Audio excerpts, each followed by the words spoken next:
Sit down. I'd like to welcome all of you to the November 3rd agenda of the Board of Supervisors of the meeting, and I would like to have all of you rise and join me in the pledge.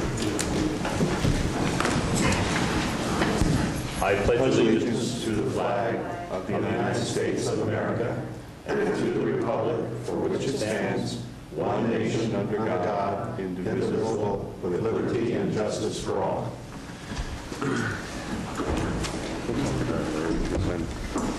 Okay.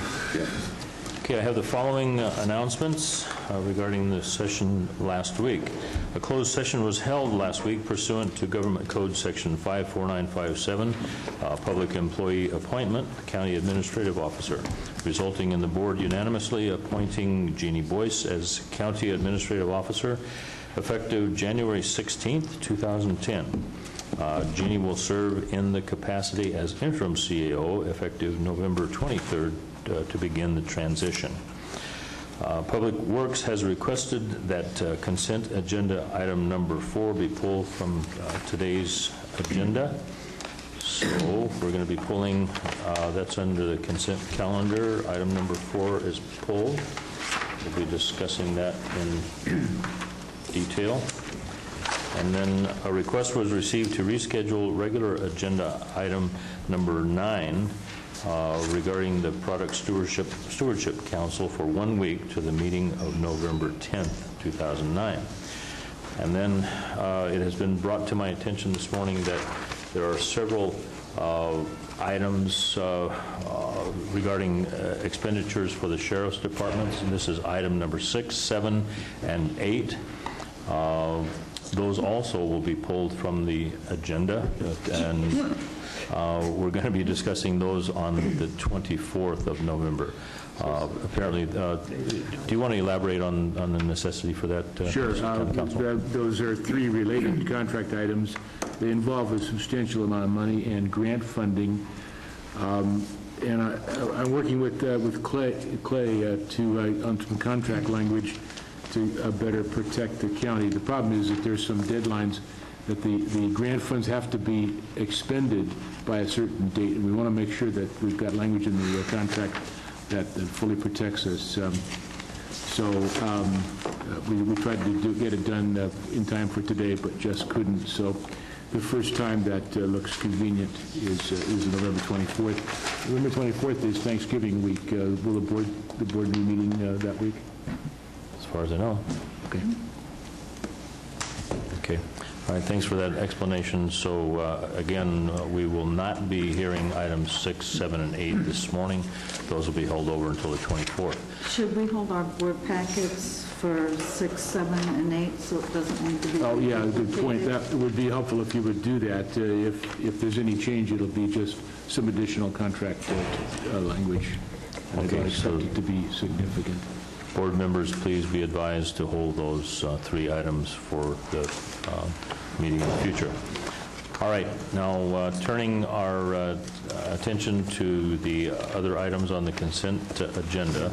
As we all know, items on the consent agenda are expected to be routine and non-controversial. They'll be acted upon by the board at one time without discussion. However, any board member or anyone in the audience wishing to pull an item off the consent agenda can do so. We will, of course, be discussing item number 4 as requested by Public Works. So we have items 1, 2, and 3. Anyone requesting the removal? If not, the chair requests. So moved. Second.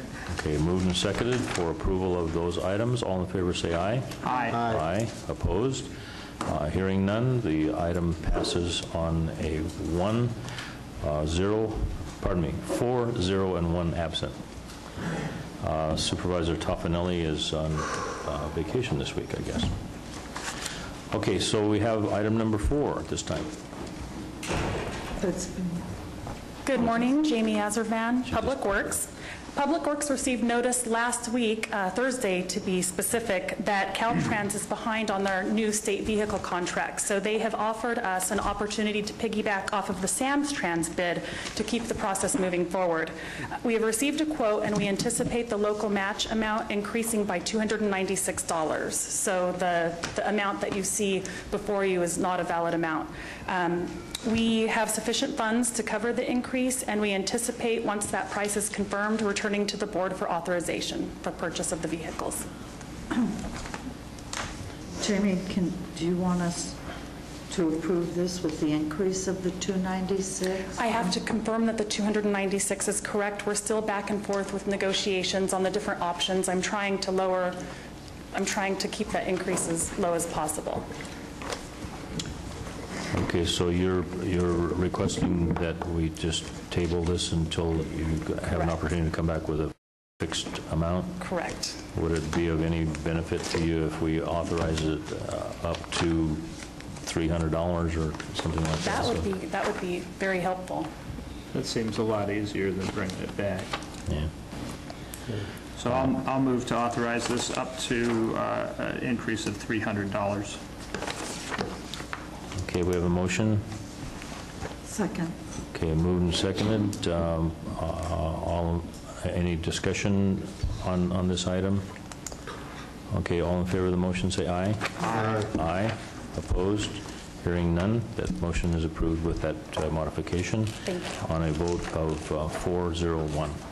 Thank you. Thank you, Jamie.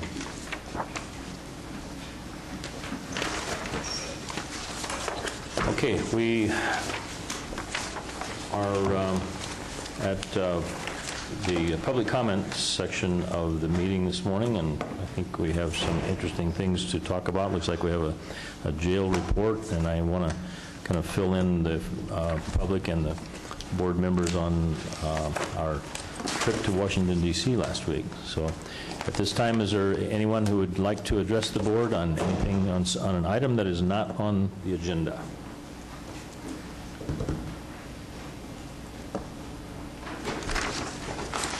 I'm Polly Sender from Mountain Ranch, and no, I'm not on the agenda, but I was here last week, and I would like to report to you that I've had a number of phone calls, actually 14, and I've had 28 different people approach me about the situation in Mountain Ranch with the speed limit, and I would really sincerely like to ask the board to please ask the Public Works Department to take action and lower those speed limits, because I've spent a lot more time in Mountain Ranch in the last week than I have probably in 5 years. I mean, I go there every day, but I don't pay attention to the traffic, really.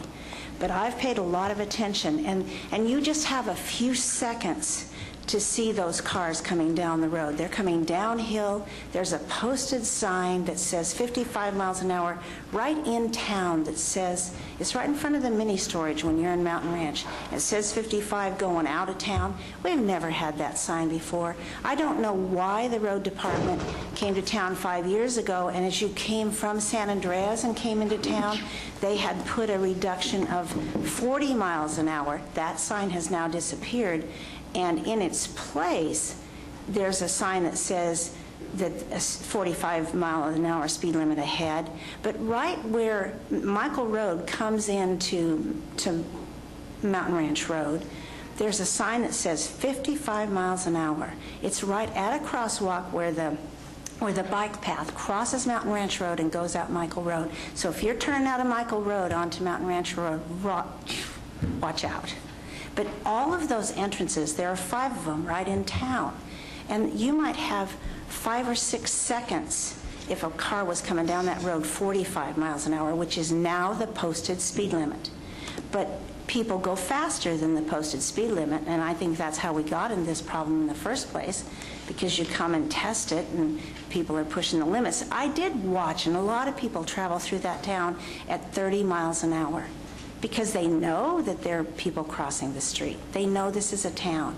But I really think that we would ask you, please, to make sure that something happens, because this is just a dangerous situation. We don't have street lights in Mountain Ranch. Things aren't lit at night, and now we're in daylight savings time. It's dark there shortly after 5. So it's, higher speeds are just very, very dangerous. And I'd really like you to consider whatever it takes to make those speed limits go back down, please. Do you have any questions for me? We may have some questions, yes. That article in the paper kind of got my attention when I came back this week. But Supervisor Walensky, do you have some comments on this? Yes, I have been spending a bit of time looking around the county and finding out whether we have a consistent approach to entry into towns on major arteries. And in our district, we have a 25-mile-an-hour slowdown going into West Point, both ends of it. When on the same road coming into San Andreas, we have a 25-mile-an-hour approach into San Andreas. I don't understand why we can't apply a consistent approach to getting into our towns and slowing traffic down to a safe level. This in particular is a place where kids are crossing. We have a youth center that's right across the street from where many people live, so they're crossing at exactly that area of 45 and 55 mile an hour. We have a park which is used by virtually everybody in the town. The post office and the community center are also right adjacent to those areas, so there's a lot of traffic going back and forth, both by foot and by vehicle across these areas. I know that our Public Works Director has expressed sympathy to this and is working on trying to make a readjustment, but I would very much urge that that be done forthwith. There's no point in taking risks of this nature. Thank you. Thank you, Mrs. Sender.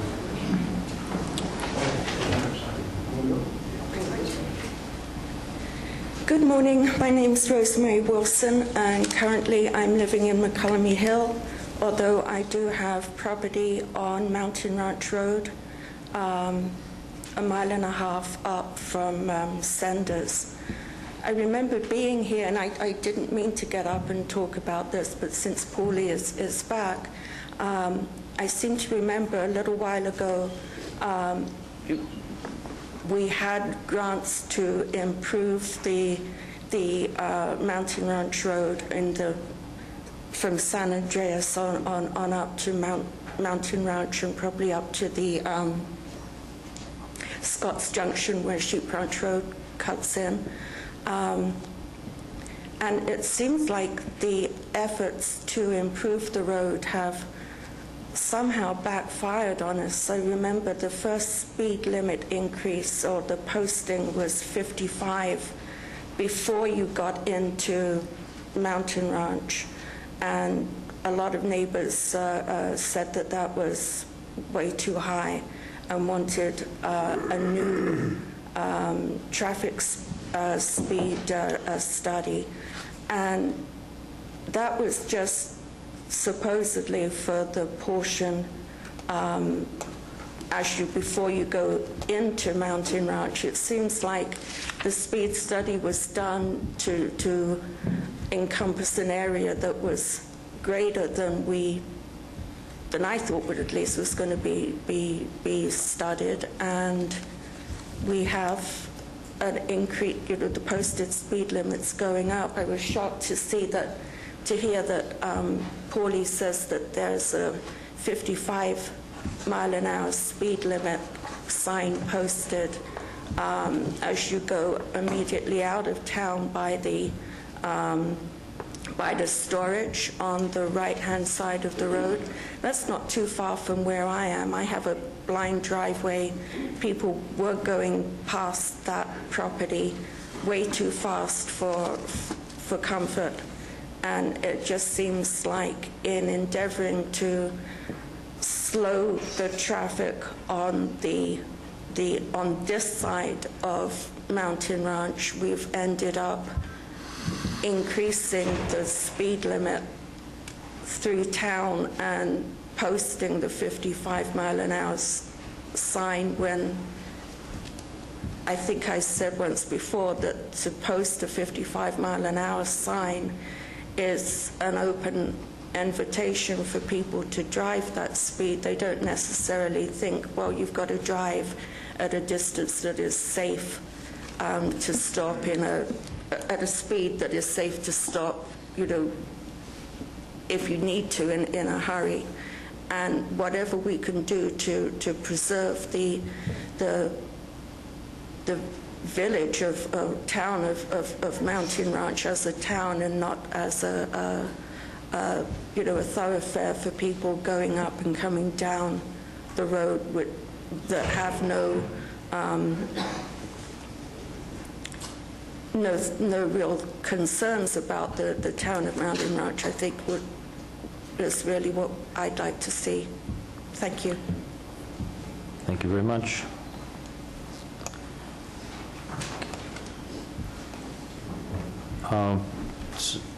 Good morning. Hi, Bob Dean, Calaveras County Water District. I drive that road a lot too, and I think that Paulie's suggestions are quite valid, because there are many, many turns coming in and out of Mountain Ranch Road in that area that don't allow the necessary stopping speed or time if you're moving at a speed faster than what it generally has historically been posted through that area. I didn't know if anybody else wanted to speak about that issue before I go into mine, so if there is, I'll be happy to sit down. I only want to make a comment. Could Tom Garcia come to the podium? Tom Garcia, Public Works. We have had staff go out, do another speed survey through Mountain Ranch, and the preliminary indications are that we will be making adjustments to the speed limits through Mountain Ranch. We're looking to set up a public meeting out there, let the people know what we're going to be doing. But the initial trends are that, yes, the speed limit will be lowered through Mountain Ranch. And just one more time to reiterate, the way we establish speed limits is on the 85th percentile. We don't tell people how fast they should go. We tell people how fast they're going. And we cannot enforce the law on speed limits unless this posted speed limit is at the 85th percentile. So if people are traveling at 55 and greater, we can't post a 40-mile-an-hour speed limit. It's unenforceable.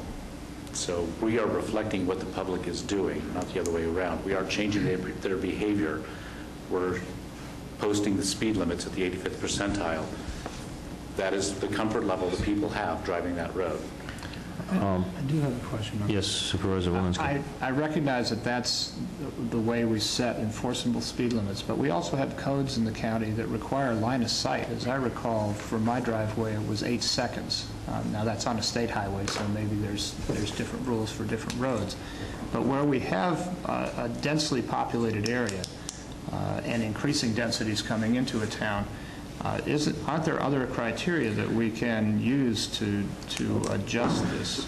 Indeed there are, but those criteria are limited to location of schools, sensitive receptors, things like that. And as I said, through Mountain Ranch, we have looked at again, done another speed survey and looked at the adjoining property uses, and adjustments are currently we're going to make adjustments. I can't say what those are right now as the study isn't completed, but we will be meeting with the public and giving an update to the board once that study is completed. And do we have an ETA on the completion of study? What a week? About 1 week. Great. So the counter is on the road now? It was actually radar survey. Oh. So no rubber hoses were on the road. We wanted to respond rather quickly to the board's concern. Putting out the rubber hoses takes a little more time, so we wanted to be prompt in addressing your concerns and the public's concerns. Thank you. Okay. When you mentioned that the survey will be completed in about a week, but how about the scheduling of these meetings, the town meeting? The survey is actually complete. The report is what we're completing right now. That'll be approximately a week, and we'll be working in conjunction with that to set up the public meeting. So by the time the report is done, we'll be able to meet with the public. So I believe Supervisor Walensky wanted to be involved in the setting up of those meetings. We'd be glad to work through your office to do that. All right. Get that done right away. Okay. In fact, let's do this right after this meeting. Just one observation. This is not revealing any secret that hasn't been discussed here before, but in certain instances, we've given people an opportunity to sort of determine their own destiny. We've made it clear when the tests are going to be occurring. And if people are concerned citizens in these neighborhoods know what's happening, they can drive responsibly and influence the outcome. So it sounds like to me that we didn't really give an opportunity for that to happen. There is a fine line between measuring the established speeds and dictating what those speeds will be. We erred on the side of caution, and I believe that the results are still indicative of the conditions that are currently out on Mountain Ranch and what the residents will want to happen there. So without crossing any lines, I believe we're going to get the outcome that everyone wants. Hope so. Polly, did you have an additional comment? Yes, I do. I've lived here a long time, and I truly believe that the regulations that come from the state or come from the federal government or whatever those regulations are that the Public Works Department is talking about, we need to consider the people. And we don't live in the city. It's not a big city. It's a little town. And we trust each other, but we really trust the road department to not put up things that are going to hurt us. And if some people drive too fast, and I know that people drive fast on the road. I live on a straightaway, the only place that people can pass. And the third time they knocked my mailbox down passing other cars, I just moved it off the road. But I really do think that we need to look at the fact that this is a town. This is a place where people are crossing the road, and many cars are coming out and pulling onto the road. And I know the cars go very fast down that road at 5 o'clock in the morning. I hear them every day. And so I just think that we need to have a lower speed limit. Even if some people go faster than that speed limit, that's dangerous, and that doesn't make it right, though. So I really want you to think about the regulations that you have, but consider the fact it's a town, and we need your protection. We need your help. It's a county road.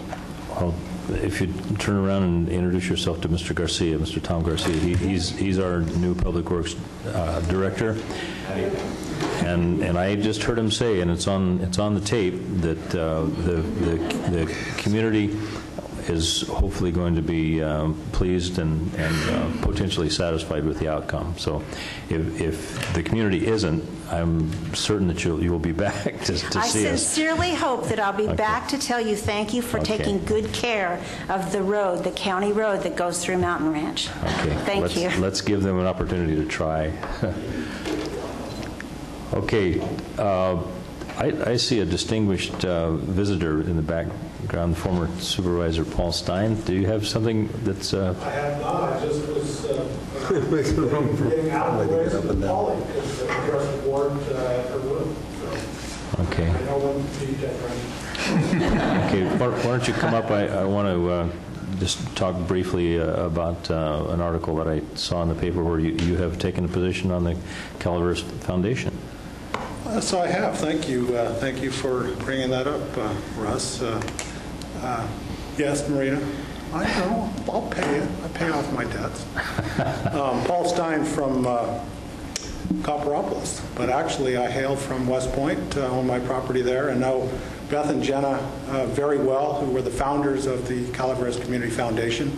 And for many years, I have thought about joining that foundation and being a part of it. And a lot of you people know that I lost one of my twin boys many years ago, and it's been my interest to form a new contributing, part of that foundation in his honor. So I've done that, and hopefully Rita will give me my donation back to the Galen Stein Dreamcatcher Fund.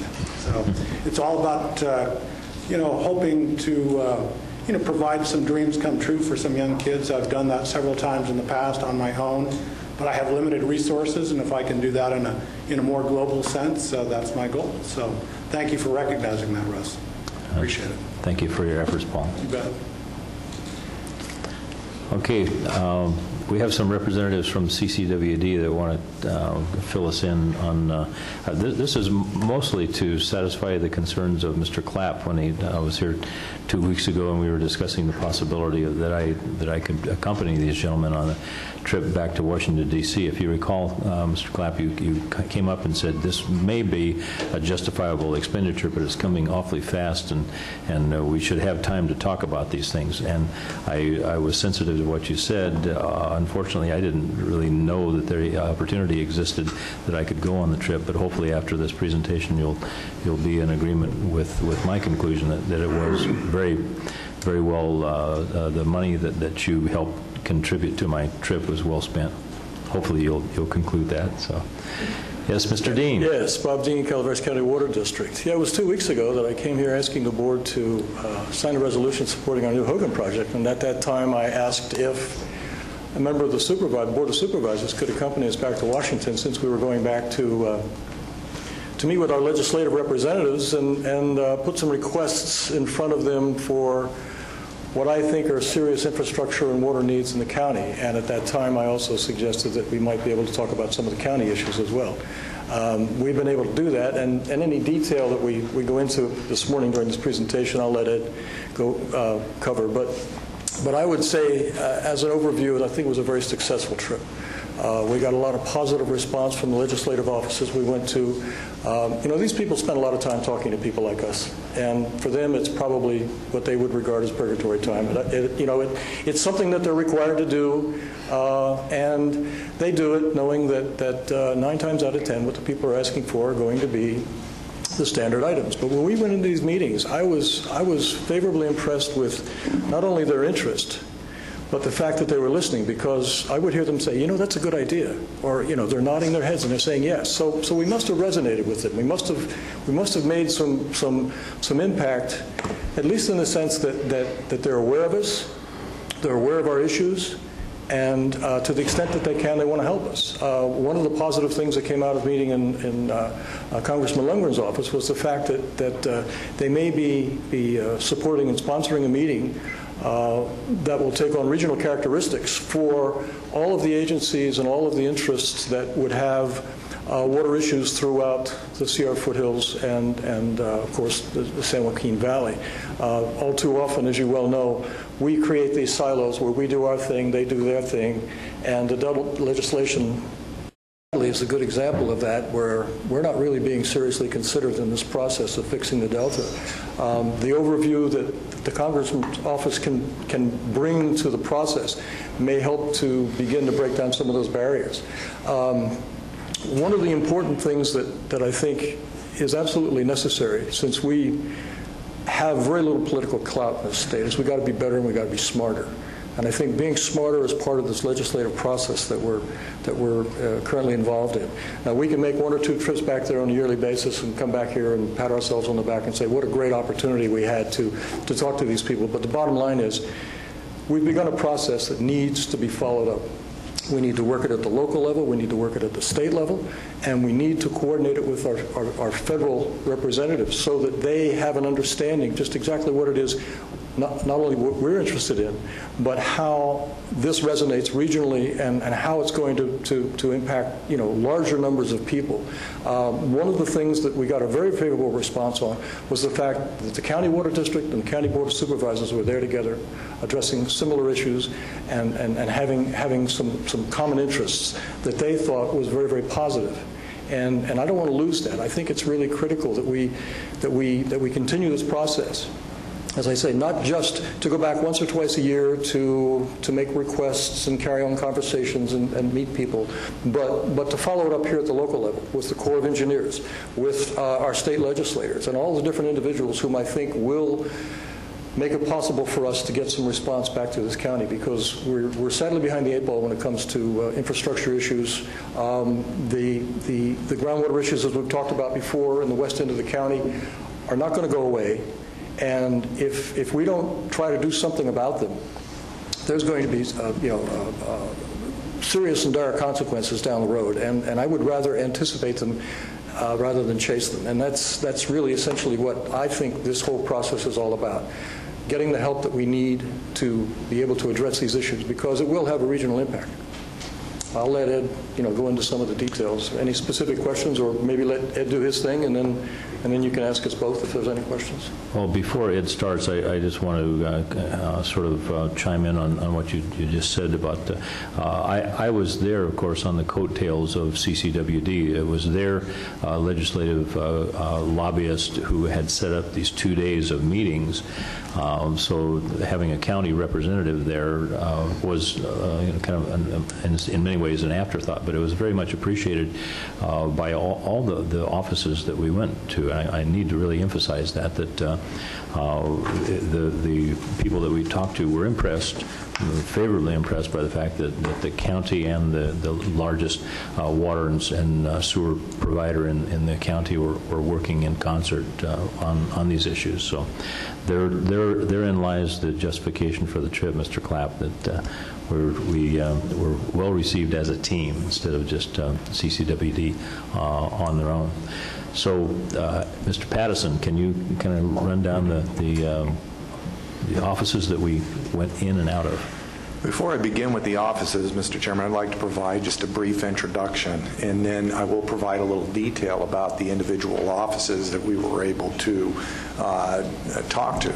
We're limited to 5 minutes on this subject. So. I will keep it as short as possible. There's a lot of information, so I'll probably use the full 5 minutes, but you cut me off when I hit that mark. I will say, though, that the infrastructure needs are huge in this county. We're not alone. The rest of the nation is experiencing the same issue. So the competition is fierce. And that's why we need to work smarter. We don't have a political clout, but I think based on the outcome of this trip, I think we are working smarter. This trip was well planned and organized, and we visited many offices in D.C., and I'll go through those in a moment. But let me start off by saying, when we make these types of trips, the message is very important. You've heard of the Bridge to Nowhere and some of these other types of projects. Today, the scrutiny is on projects, and you have to have a good message. And with that message, while we were in D.C., we were able to introduce Calaveras County to these folks that, as Bob pointed out, see many people, and we get lost in the noise and in the shuffle. And sometimes there's a lot of new staff. They need to hear who Calaveras County is and where are we coming from. What are our demographics and what are our issues? And what are the projects that are necessary to be proactive to manage our infrastructure and resources in a way that's regionally self-sufficient and sustainable? So that message is critical. And because we took the time to put a good message together with collaborative support between CCWD and the county, our message struck a chord. And it took notice in each of the offices, and there was a positive outcome. And that positive outcome results in my message point number 2, process. We can't make this a one affair and think we've succeeded, we've reached our destination, and we're done. This is a process. It takes, and how it unfolds is by working together to continue to evolve and update the message, to clarify it, to shore up weaknesses, and to take it into the community, get public support for it, and exchange this information with our legislators and bureaucratic administrators in D.C. as well as in Sacramento here in California. So that process is continual, and hopefully through this initial effort here, you'll see more of this through the upcoming year. And then the third major point I want to make is this, and I've heard this from many legislators and the people in the know. Believe it or not, there are staffers that have worked in D.C. for decades. They know how the system works, and the inside secret should come as no surprise. The squeaky wheel gets the grease.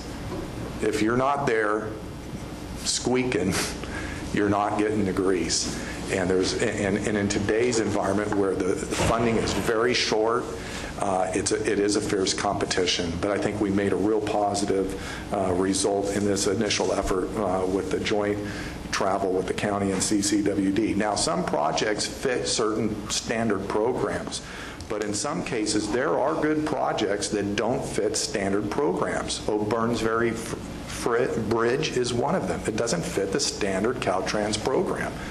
The new Hogan Raw Water and Environmental Restoration Program, it doesn't fit a standard program. Yet these are both very crucial, necessary projects for Calaveras County that cost in the tens of millions of dollars. because they don't fit a standard program, they're never going to get funded unless you get legislative support to write them into an appropriations bill and get them funded. Now, it's very possible. The initial result we got was that they're interested in working with us and trying to secure funding for Calaveras County on these projects. There are others. I just pulled these up as 2 examples. If our message is correct, it's a good project, and we tie the loose ends together, at some point, if we're squeaky enough, we're going to get funding for these 2 projects. So I just want to bring that up to you. And each project's in the $30 to $50 million range. So that's the type of effort that we're putting together here that's going to bring a lot of dollars into Calaveras County. And those federal dollars leverage state dollars. So there's a kind of a quadratic effect there. We have about 30 seconds, Ed.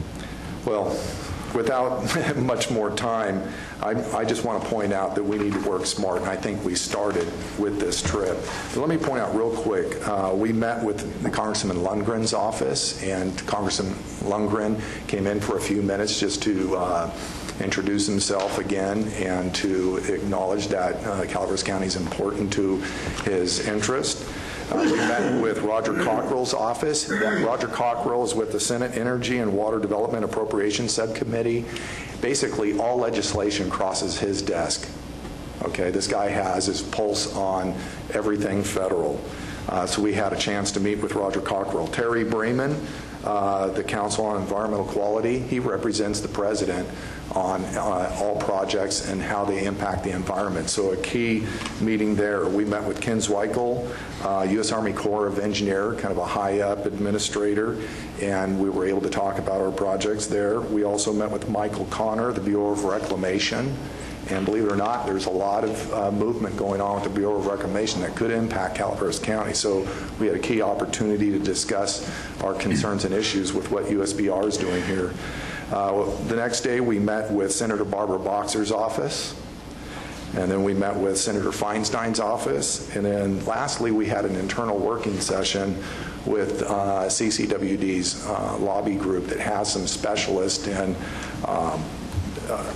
in transportation projects, and we talked about regional septage, O'Byrne's Ferry, and other projects. We're strategizing about next steps. So overall, I think it was a tremendous trip and a great effort, and I want to make sure we follow up so that we continue with the success that was started. Thank you.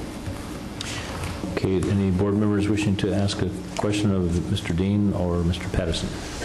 What exactly were we asking for? I mean, what are the 4 or 5 or 1 or 2 issues that we were focused on and lobbying for? I have some leave-behinds for you, and they're clearly identified in here. I'll leave them with the board secretary, but it was the New Hogan Raw Water Infrastructure and Environmental Restoration Project, Cosgrove Creek, and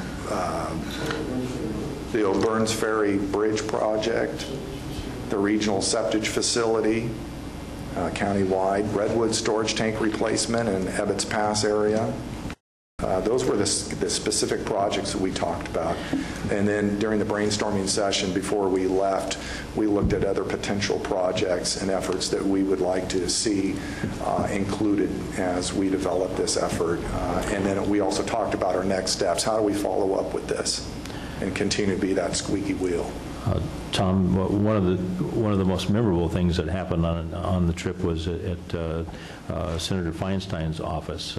We have a very bright young lady from this county. Her name is it's Leah Russin. And Leah, just as we were there, she was saying that at that very moment, the Senate and the House were voting on an appropriations bill that had a $500,000 allocation for Supervisor Walensky's CHIPS project, and that was approved that day when we were there. So it's I think it's no small achievement to get that kind of money for a local project here, and it made me feel extremely proud that one of our local youngsters, product of our high schools, and went to Stanford, and now she's back working in Senator Feinstein's office, and that we can all be very proud of that. Very knowledgeable individual, impressive.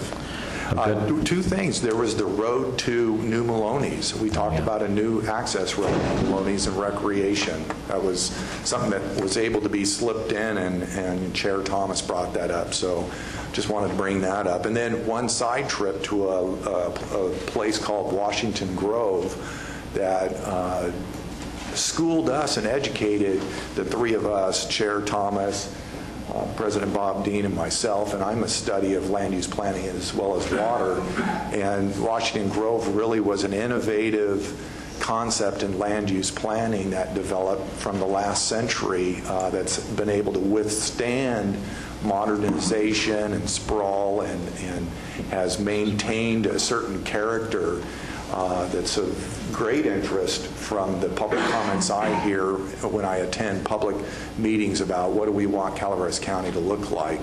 In Washington Grove, which is about 45 minutes from D.C., was a very interesting example of what others have done and been able to maintain over time. So it was a good trip. And if you're interested, there's a website that I can forward. I have some pictures of Washington Grove here, and just to touch on that really quickly, I first saw Washington Grove about 15 years ago, and this is a town that was started in the 1890s and incorporated as a city, albeit very small, in 1937. It has a total population of 500 people that live on, it's actually a mere 200 acres. 100 acres is a green belt that surrounds the town, and all the residences are in the middle of the town. They have, although it's an incorporated city, they have two city employees, a city manager and a maintenance person. All the other city councilmen and mayor, they serve as volunteers, and the city contracts with the surrounding county for their fire protection and water and sewer services. But very, very unique concept for this. It's extremely walkable, always has been, and I think it's a concept that we could use very effectively here in this county for small village type of enclaves. I have some pictures here of our visit with the Carmen Group, and this picture you'll recognize Leah in that photograph, and here's a town plan of Washington Grove. But anyway, gentlemen, thank you very much for coming this morning to give a report, and I appreciated very much the opportunity to go along with you. It was really time well spent, I think. Supervisor Thomas? Yes. I'd like to lend my voice to the notion that actually showing up matters. The proof is and I know there was some small controversy about my mostly self-funded trip to Washington, but to come back, it never would have happened. CHIPS never would have gotten the $500,000 if it hadn't been for a lot of hard meetings over a period of 3 days with all the key people in a wide range of government and non-governmental organizations' offices in D.C. They wouldn't have even known we existed. And I think the same thing goes for when we try to get solutions for our flood zones or building a bridge to somewhere. You've got to be there to make your case. And while we're tended to a more parochial view that we can solve our own problems all by ourselves, the truth is that the resources, which, by the way, are our tax dollars. The point is that we should be getting our money back to use in our area, and I'm a little concerned that we keep on saying, well, you know, government can't be part of a solution, but we have no solutions for water and sewer. And in truth, in places where we've liquidated our economic infrastructure without getting some assistance from our own tax dollars, getting them back to invest in our own area. And I think this is a good trip. It's been, you know, my hope is it'll have the same results as the trip we took last spring.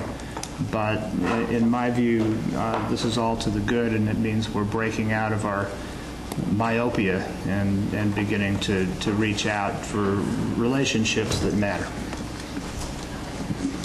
Okay, thank you very much. Anyone else wishing to comment on this particular item?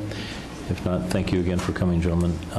Next person wishing to comment on something not on the agenda.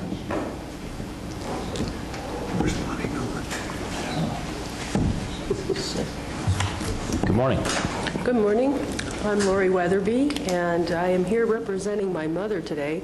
Some of you remember when I used to work for different state-funded programs, and I'm not here to represent anyone but my mom today, and I wanted to state that. Recently, my mom received a notice of action from the state stating that her in-home care services were going to be drastically affected. And the notice stated that her share of cost, which was covered by Medi-Cal previously, would now be her responsibility. This would put Mom in a financial hardship where we were, as a family, concerned if we could keep her at home any longer. She called me in tears, upset, overwhelmed, and could not even keep up with the number of notices received from the state, from the county, conversations with the providers, and so I went to see her. Many of people in this community will know my mom as the person who worked for the Sheriff's Department, the task force, the DA. The last day she worked in 2002, she came to work. There was a deadline that she had to meet by 5 o'clock. The DA needed a document, and she made that deadline. At 5 minutes to 5, the document was out the door, and she reported to a staff or co-worker that she was having chest pains. At that time, she was taken to Mark Twain Hospital, where she had a massive heart attack. She's been homebound since. This is a person who was dedicated to this county, and not only there at the Sheriff's Department, but also throughout the community. Now she's homebound, unable to speak out for herself. Crying, she said, "What am I supposed to do? Am I supposed to shout from my living room? I cannot go to the meetings. I have no way of getting there, and I'm too sick." So I got involved, and I did get a call, received a call back from Steve Walensky, who pointed me towards a meeting that was being held, and I did attend that meeting and another. I'm just learning about the complex and chaotic situation that we're in with in-home services. And I do not intend on stepping on toes, but I do intend on helping my mother. And so I have been as proactive as I can to help my mom and made enough calls and enough noise that her share of cost did not go up. But on Thursdays and Fridays, I volunteer at the senior center, and there are seniors calling who have been cut. There is people who have stopped their providers because they're scared. And yesterday I saw a client whose mother, who is elderly, trying to take care of her disabled son because the provider was told he could no longer afford his share of cost. So in the meetings that I've attended, I've found out so far that there is an entity called Public Authority who's represented, by the county and has county council, and there's a lot of confusion going on there. And then there's also the union for the providers, and there's confusion going on there as well. And again, I don't want to step on toes, but I can recognize when things are out of whack as far as providing services to clients. What I found is there's a big hole in services where who do the seniors and the disabled go to? We can ask their providers to speak out for them, but that looks like a conflict of interest. We can ask the county public authority, but there's only, I think, 2 employees or 1.5 now. So as an activist for my mother, I have offered to set up a committee, the Shut-In, Shout-Out Committee, and I'm hoping to form a way that the seniors from their living rooms can get on the phone and talk to someone who has the time to find out, are they receiving the services that they are entitled to and need. Not only entitlement. I don't want to talk about entitlement, but what they need. My mom is on 14 medicines. Her share of cost in those medications have gone up. The deferred taxes program for elderly has been suspended by the state. Now she's going to have a share of cost. She can't do it. And I'm sure my mom's not alone. So I'm offering on Thursdays and Friday mornings at the Senior Center. I'm there from 9 to 1. I can be reached at 754-3967, and I'll see what I can do to help seniors. Thank you for your time. Lori, very good. Yes. Excuse me? Very good. Very good. I'm hoping it will help. Shut in, shout out, huh? Shut-ins, shout out. Shout out. Very good. Just Supervisor a couple of quick comments. There's only a few things that are certain in life, and people always refer to birth, death, and taxes, but there's another thing that we're all having in common, which is sooner or later we will face some form of disability at some time in our life. And at some point in our life, we'll want the opportunity to live independently in our own homes rather than go into an institution. I have yet to meet a person who wants to be institutionalized. And by the way, I've yet to meet the government that would benefit from a wholesale institutionalization of people who benefit independently in their own homes from the IHSS program. To make it work, however, people do need to be aware of their rights. They need to. It's a bureaucracy that is state, federal, and local, and complex in nature. And that's why we have a public authority, and that's why the public authority needs people, advocates, and strong people, strong-willed people who can help folks who are unable to assist themselves to gain the kind of access to program that both benefits society by saving money and allows people to live in dignity in their own homes. We're all going to face that. So we all, at our age, not needing it maybe at the moment, need to make sure this system functions and works as it was intended. And what Lori's done is stand up and say she's going to commit to making that happen. But it'll take a lot more folks because there are hundreds of people who are eligible that are not receiving either the full benefit or any benefit in this county and need to know what their rights are. So it'll take you advocates to make sure that that link is made. And I thank you for stepping forward. I'd like to add that my mom did receive a letter rescinding the notice of action from the state. She received it yesterday, but by then, many people have already stopped their services. So I think we're behind in helping, but we'll do what we can. Thanks. Thank you, Lori. Anyone else wishing to address the board? Certainly. Good morning. Good morning. Good morning. I'm Captain Ballard with the Sheriff's Department. It's time for the monthly update. I provided you with the handouts. Just a couple things I want to key on. We spent last week 2 days going through value engineering based on the 30% designs that we had. Some of it, cut out costs associated to the buildings. Much of it associated to trying to make the buildings more economical for long-term operation. Types of equipment we're putting in there. We are proceeding with the 50% design. CSA or State Fire Marshal returned their comments, right, on our 30% design. We're waiting for CSA to complete theirs. If everything keeps going in that process, we should be submitting 50% when? Art? Art Lytle with Kitchell. 50% design documents will be received the first week in December 2nd. And then on November 24th, we will be here, representatives from Ketchell, PSA Dewberry, Chin, to do a full presentation of the project to you. Design elements, operational elements, staffing elements. What's the date on that? The 24th. Of December? This month, November. If you have any questions, I'd be glad to answer them.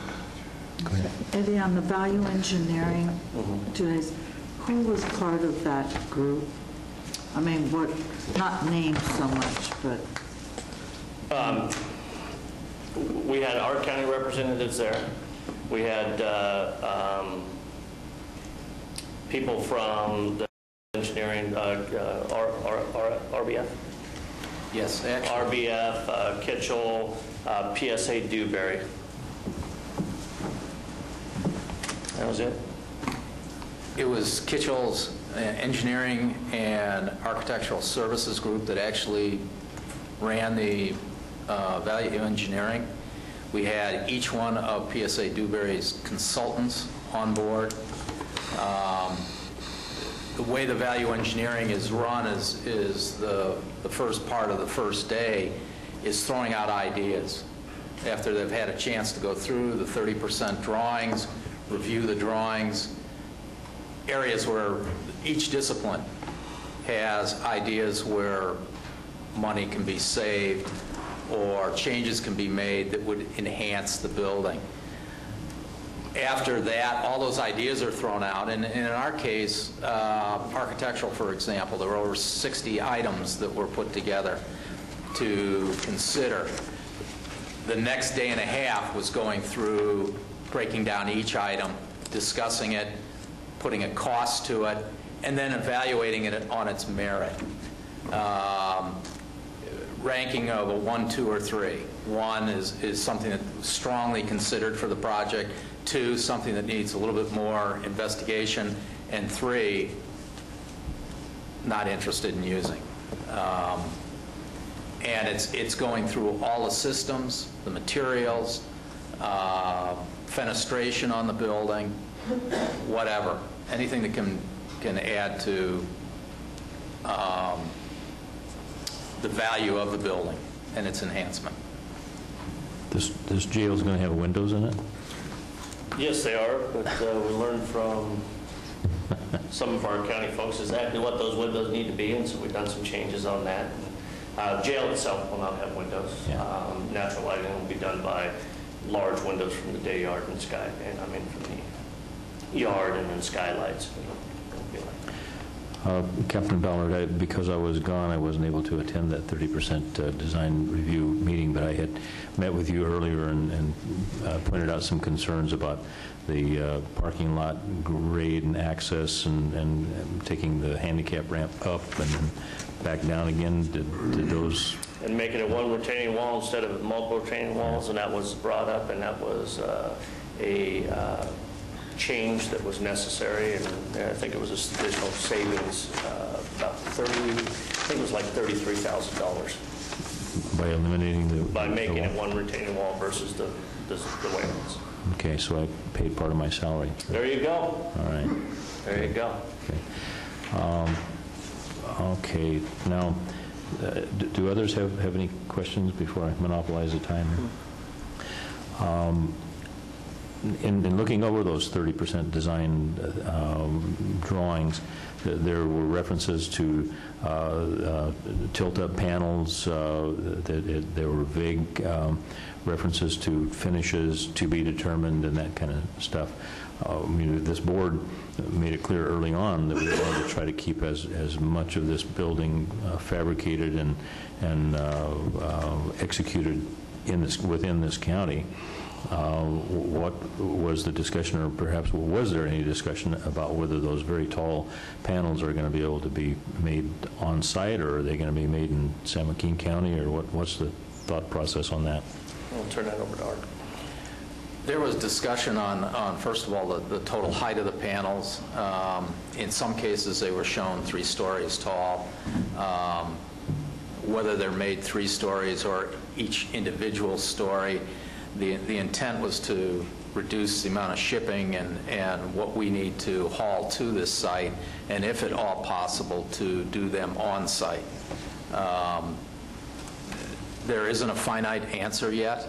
I mean, this is part of the task that PSA Dewberry has been given, to go back and relook at their design and how can we simplify this building, which is going to be better for the community as well as an enhancement to the building. My marching order from you guys is to make sure as much of it stays within the county. So no matter how we do it, I will attempt to do that, whether it's the same man or whatever. So that'll continue to hold fast. Okay. I will do my best. Okay. Any other questions from the board? How about from the audience? Anybody want to talk about the jail? Okay. Thank you very much, gentlemen. Thank you for listening. Mr. Krillitich, how are you this morning? Good. Michael Krillitich, Chief Probation Officer. Here to, you may have had on your desks this morning some pictures that were, I think they were done either by a vampire or a zombie, because I think that they kind of depict. So if you could show the audience what those pictures were. I think it's an important thing. The reason why I said maybe a vampire did them was because each one of those, you all look younger than you really are. Right. So I was going to say, this is back when I had hair. Yes. I personally wanted to thank you for that. It's beautiful. Way back machine. And Tom's picture is smaller just because I was told the vampire that put those together, that was the frame that she had to fit that. I thought it was that 28 years of service whittled you down. But anyway, so, that's just a little segue into, you can keep those if you want, or a friend of the vampire, Jane Carter in CalWorks, she didn't want to be here part of it today. She thought it was some kind of conspiracy to do this. But anyway, I think it's a positive thing. That was part of CalWorks' entry into the last week's Friday's Halloween and Stone Soup project. So that was a little present for you guys. And you can see it on the county website. You can see those pictures, and you can also see them at thepinetree.net. But what I wanted to really tell you about today, and it was too bad that Susie and Deborah from HR and then Jeannie Boyce isn't here. They had to get back to their office. But and then Alan Sullivan in my office, we pretty much put together we had a little team of planning for doing this. And what we ended up with, and our favorite thing, I think, is win the Stone Soup Award. Unfortunately, or fortunately for them, the behavioral health won the coveted Stone Soup Award again this year. But just to let you know what the county did, a lot of the things we've talked about this morning have been in the future tense. We do have to think that way, but this group and this project that we just did is about today, now. This is happening. So county employees, we collected 4,188 pounds of food that was brought to the food bank, and $1,100, which equates to about 12,000 pounds of food when the food bank buys it through the co-op. So county employees on Friday gave about 16,000 pounds of food. So kind of nice. It's remarkable. Yeah. So anyway, and check out the pictures. The judges were, Jim Orman, the new executive director of the Resource Connection, was amazed at the talent. Our press person this year was John Hamilton. He was amazed. And there was some hippie woman, could have been Marita, I think. She was in character the whole day. It was great. And so anyway, we thank that. And and the next thing about it, I'll tell you what, Friday and through in the morning and through lunch, the county employees were won. So it was nice. So thanks. Supervisor Walensky. There's other good news from food bank land. They've, as the gardens wind down, the Behavioral Health Jobs Club actually claims the most pounds donated from a garden. Sorry. Barely beating out Paloma, I believe. We haven't delivered all our last harvest. Well, you'll be glad to know that there's still 100 pounds of winter squash waiting to trump that. Maybe. We'll see. But it's been a tight competition for a good cause, and yes. Certainly Mike has been a part of that. And while we're on the topic of Mike, I've received in correspondence a letter saying that you have planned out some kind of retirement. Maybe you haven't read the fine print in your contract, but actually you're due to serve with us for the next 35 years.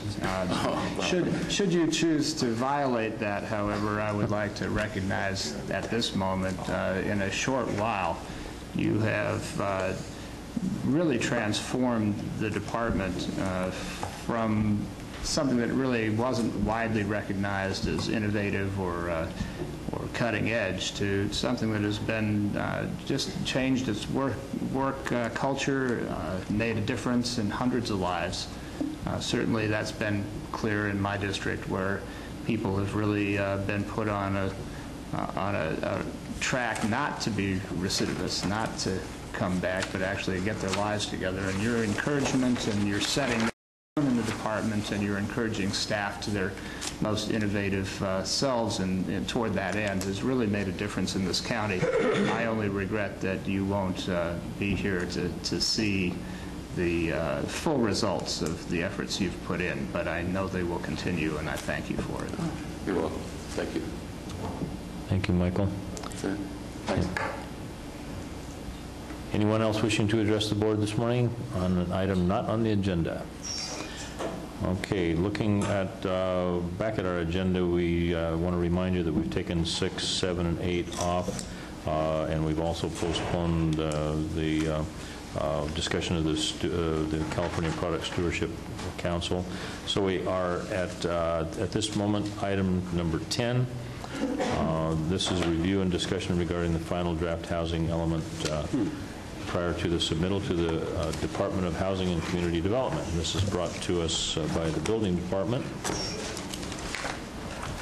Good morning, Mr. White. Actually, that's an error on the agenda. It is a planning item, not a building item. Thank you, Mr. Chairman, members of the board, George White, Planning Director. This item is actually a follow-up to the joint session that the board and the Planning Commission held in October regarding the housing element. At that session, our general plan consultant, Rick Keller, provided the board and the commission with an overview of this housing element process that's required by the state. Also kind of walked the board through the steps that they undertook to develop this public draft. At the conclusion of that meeting, the board indicated a desire to, rather than send the draft on to the state as we had recommended, to bring it back in its final form to the board for final comment. So before you today are 2 documents. Hopefully you have them both. One is the public review background report, which is not actually the policy document, but the other is the draft, or the public review draft, of the housing element that we would like to send on to the state for their review and comment. The consultant could not be here today due to some contract limitations, but I am here to accept any comments you might have and incorporate them into the draft. I don't claim to be an authority on every aspect of housing element law, so if the questions get a bit too difficult, I may have to defer and get back to you with those answers. But our hope is that after today we can incorporate your final comments into the draft and get that onto the state for their review and comment. It should be noted that the process of submitting to the state is really not the end of the process. It's really the beginning. The state has 60 days to review the draft. They usually come back with a lengthy set of comments that we will have to respond to and share those with you and the public at that appropriate time. So with that, I'm ready to take the comments that you might have or any questions that you have on these 2 documents. Any questions of Mr. White? Yes, but maybe we'll let the public go first if they have any. Mr. Segala. Good morning. Morning. Another happy day in paradise. And we're all alive, which is also a good thing. These comments follow up on the comments that I made at the last presentation of the housing element. I was involved in the first level of workshops on this, and I was quite impressed with the earnestness and the goodwill of the people that were participating. The workshop was very highly organized with the outcome being pretty much predetermined. So the effect of it was to generate support for the element rather than make any substantial or even critical examinations of its purpose. So representing the Taxpayers Association, we're concerned about the effect on our economy and the effect particularly on the liberties of the people that will be affected directly and indirectly by this element. And I've prepared remarks which have been copies that you already have. These comments refer to the preliminary public draft policy document dated September 1st, 2009. We recommend that the proposed document be revised to ensure protection of the liberties and property rights of the citizens of Calaveras County. There is too much effort to control the housing market, which tends to suppress this industry and therefore make housing less affordable. In addition, there is an implied obligation created which suggests that it is the government's responsibility for the provision of housing. This primarily comes from the state. This concept is spread worldwide, but our Constitution protects the citizens' rights of liberty and property in this county. In other words, in a free society, it's the people responsible for their own housing, not the government. Although this apparent ideological factor implying government's responsibility is inherent in the CEQA legislation, it is important that the government intrusions into the housing market be reduced by thoughtful, liberating revisions to this element of the general plan. We think this approach should be extended to all the other elements of the general plan as well. We suggest a new direction which would advance zoning liberation policies to allow the property owner maximum freedom in land development choices, subject to the rights of the neighbors and the public. In this regard, there are some positive policy statements in the document that could be helpful, and even these have nullifying words that reduce the effectiveness.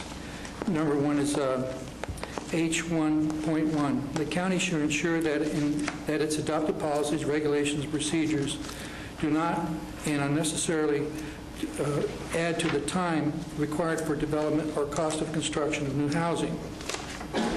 Unfortunately, the words that follow this tend to nullify the statement, while still attaining other important, unspecified, county objectives, such as public health and safety. H-1.3, the county shall amend land use regulation, development standards, permitting procedures, and fees, and I struck out where feasible, to remove unnecessary implements and to reduce the cost of residential development. In this case, removing the words where feasible because unnecessary is the appropriate qualifier. When you have two qualifiers, you tend to have a nullification of the very meaning of the phrase. H-1.7, encourage second floor housing units. This is good, but a no-brainer if all zoning is made more flexible to accommodate human needs as determined by the free market. We believe the worst and most potentially destructive program is H-2.7, inclusionary housing study. This is actually a government price-fixing scheme whereby developers would be required to offer some of their units at below market prices. The selected low-income buyers of these properties would have restrictions imposed on them by government. It would have no equity in their homes for extended periods of time. They're probably better off renting. It should be recognized that the general plan consultants have an ideological perspective as a part of an extensive movement to effect societal change towards higher government involvement in society via the land use process. We've seen this going on for a long time now. Therefore, it is important that the county obtain the services of a consultant with expertise in the U.S. Constitution who could advise or make suggestions for revisions that would protect our property rights and our local market economy. Thank you for the time. Mr. Segala, your comment about that inclusionary housing thing, you listed that as being H2.7. I'm looking at H2.7, that policy that, and that it does not refer to inclusionary housing in this draft as I'm reading it. Well, okay. Yeah, it's actually on page 5-9, and it is H2.7 in the annotated version. Oh, it's a program. It's a program, that's right, not a policy, right. It's a program. But again, it's to study a variety of strategies. It does not implement or propose to implement inclusionary housing. Okay, yeah.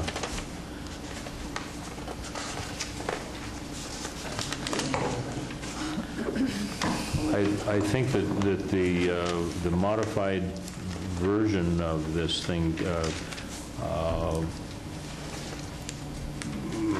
shall conduct a study to investigate the feasibility of an inclusionary housing ordinance. The modification of the language softens that quite a lot by saying that the county shall conduct a study to identify an affordable housing strategy to increase the supply of extremely low and moderate income housing. Components of the strategy may include, but are not limited to, and that lists various things, including, I'm not a speed reader like I used to be, but I don't even see the word inclusionary housing in this, actually. It isn't. It's not in it, is it? Yeah.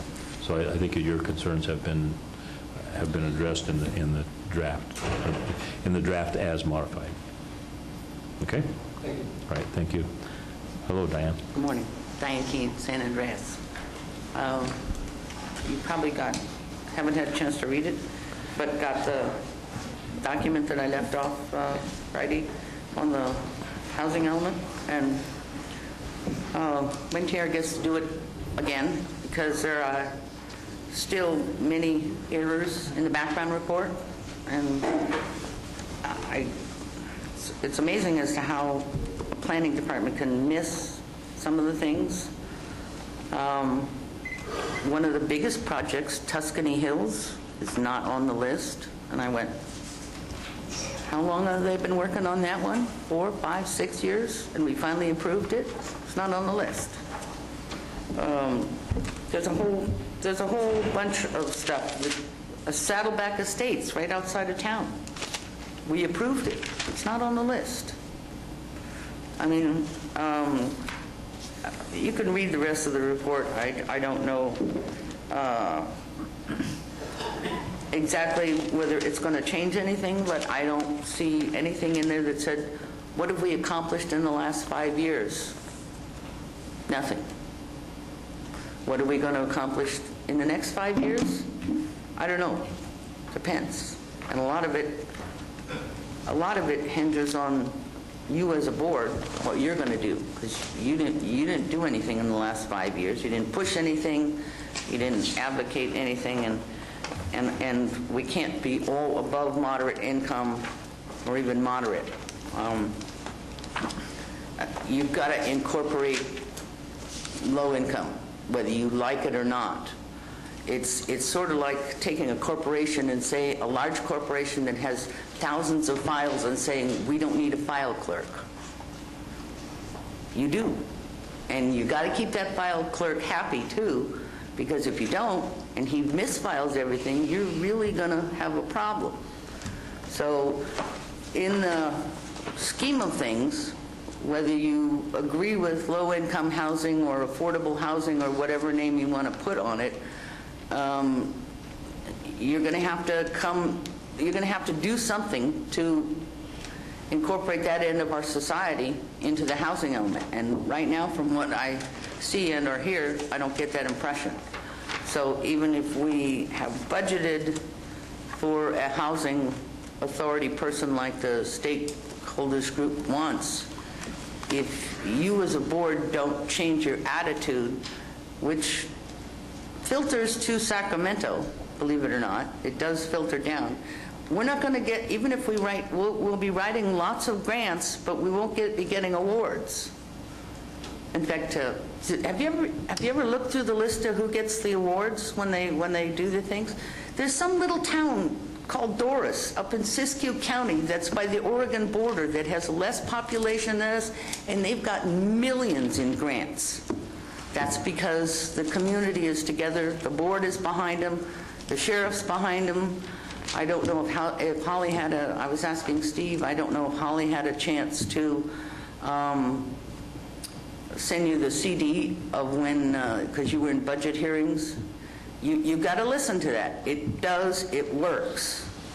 You just have to allocate for it.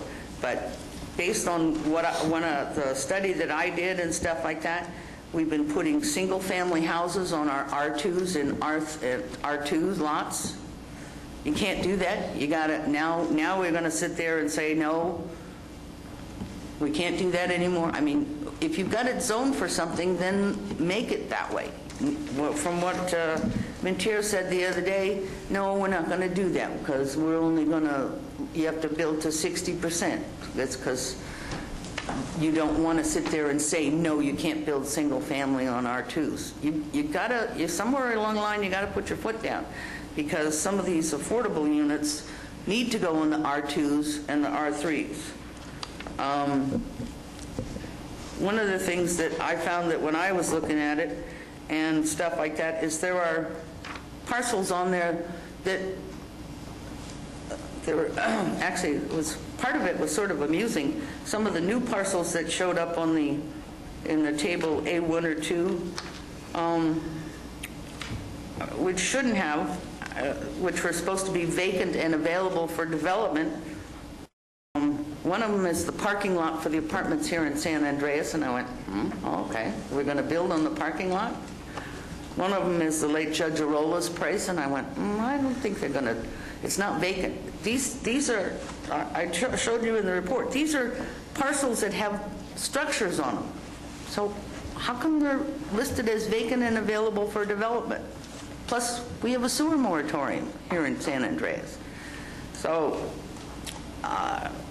I quit counting after a while when I was reading the background report on how many times the Mintier said, oh, we assume. Well, we can't keep assuming. You go by what the rules say, what the state puts out, and you start keeping records like we're supposed to. We're still not doing that and stuff. I mean, can we send in a progress report? No, we can't because we don't have the information.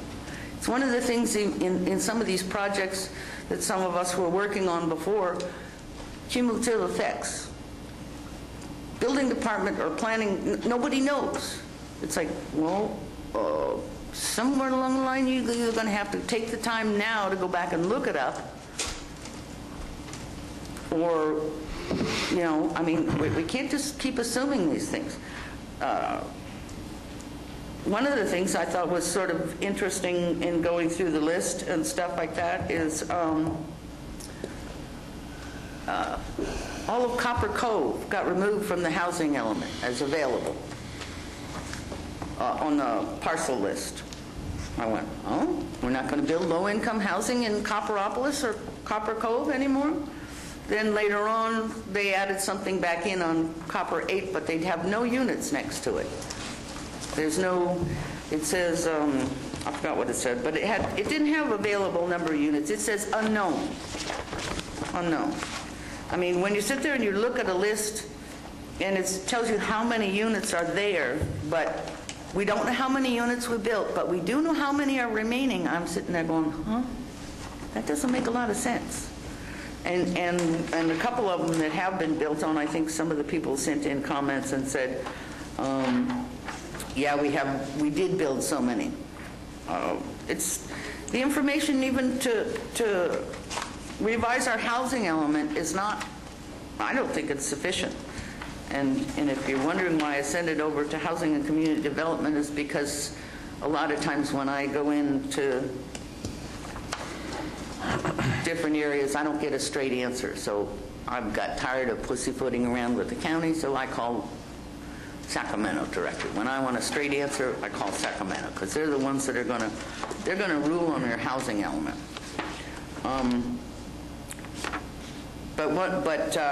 I don't know. There's still too many things wrong, and you're still in denial on putting in low-income housing, and you got to do it somewhere along the line. The other thing I sat there and went in reviewing the report is what is it, SB 1818? What was that passed in 2004? And when you read the text of it, it says the cities and counties shall It's not may or will, it says shall. Did we do any of that? No, we didn't do any of that. SB 2 that they passed in 2007 on homeless.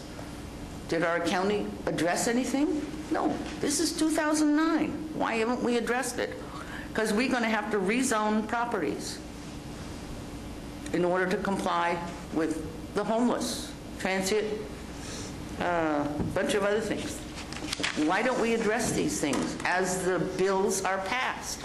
Or is it because we don't like it, so we're just not going to tell anybody about it?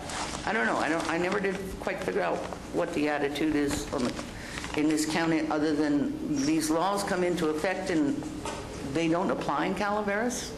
I don't know. Never figured that one out. But even in connection with the way they did divvied up the low and moderate income based on the regional housing and stuff, I do have a suggestion, because then it sort of takes the political process out of it. Is one of the things that Mintier did not do this time around, which was it's in our current housing element, is they actually took the parcels and they took the regional housing element for, let's say, low income, and they broke it down, and they broke it down by areas.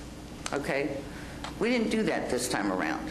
I think we should, because then it lets you guys off the hook, and it sits there and says, now we have to zone everything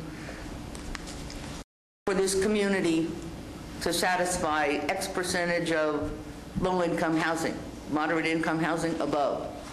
Then you won't be on the hook from criticism from developers. So why did we do it? It's not in our current housing. Nothing is broken down in our current housing element by community. And it should be. It was there before. If I can interject something here, you delivered this thing on Friday, apparently. I didn't have a chance to pick it up because I was out of town. I got it yesterday. It's quite obvious to me that you spent hours, maybe weeks, in your analysis of this thing. I commend you for that. Due to the fact that this has been an ongoing project for months, I'm a little concerned that... Nobody said it was out for public comment or nothing. It's not on the website. No, there's been, you mentioned Holly Mines. I mean, Holly, if you've been talking to Holly, this has been an ongoing process for, I know it's been going on for 5 or 6 months, because I've heard all these meetings and stuff. It would have been probably your comments and your research would have been much more effective if it had come in earlier instead of at the last minute. This is, Mr. White, there's some time sensitivity on this document on submitting it. Is that correct? That is correct. I think, as we pointed out at the joint session, we're really already past the deadline for the state in terms of submitting this for their review and comment. Okay. Now, if I remember on the joint session that we had several weeks ago, this document will be sent, even with the warts that she has pointed out, but it will come back to us, and there will be an opportunity to sort of address some of her observations. That's correct. Okay. But some of it wasn't hard to do. It was really easy to look at the assessor's database and go, there's a structure. It's not vacant. There's a structure. It's not vacant. How come planning can't do that? That's not hard. Okay, well... It's lazy, sloppy work. Sorry. Okay, I want to thank you personally for the effort that you've spent here. I thought that one thing that jumped off the page that I did want to acknowledge is your observation about Ventana. I mean, that's I think it's a... I sent an email over to, I think it was Mr. Balin. There's one thing on one of the, and I never got an answer. There's supposedly built 93 low-income housing units in, what was it, 2007, 8, and 9? And I said, fine, tell me where they are. I never got an answer, because I don't think we have. Okay, well, your observations and your effort is acknowledged. So we'll be looking for the opportunity to correct some of the deficiencies in the document when it comes back from the state. Any other supervisors wishing to make a comment on Diane's efforts here? Okay, thank you very much. You're welcome. Mr. Stein. Good morning again. Paul Stein, Castle and Cook. We did make a presentation in combination with Michelle Botnick last time during the public session that you had, joint session that you had. Castle and Cook has been a participant in the housing element stakeholder group. There you go. And while I do see that the planning department and the consultant Mentier has changed the program H-2.7 under inclusionary housing, I'm still finding a little bit of heartburn regarding that new language. George was very good this morning to let me read it. I was not able to see it. It's not on the website. So the draft that you guys now have, I couldn't find. Now, maybe it is, but I couldn't find that language that you have in front of me. What I'm seeing is that the recommendations that our housing element made was to recognize that affordable housing is a community-wide problem. And we had proposed a couple of different ways to look at that. One was a fee per residential building permit program, which would address the previous speaker's concerns about Tuscany Hills and anybody else that was not brought into an inclusionary housing program requirement.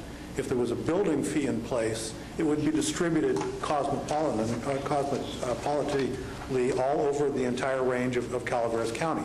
So it's going to hit everybody that has an ability to help solve this problem. If you look at the new language, and again, I don't have it in front of me, but George was good enough to let me read it, it does still appear to say that there's going to be a study.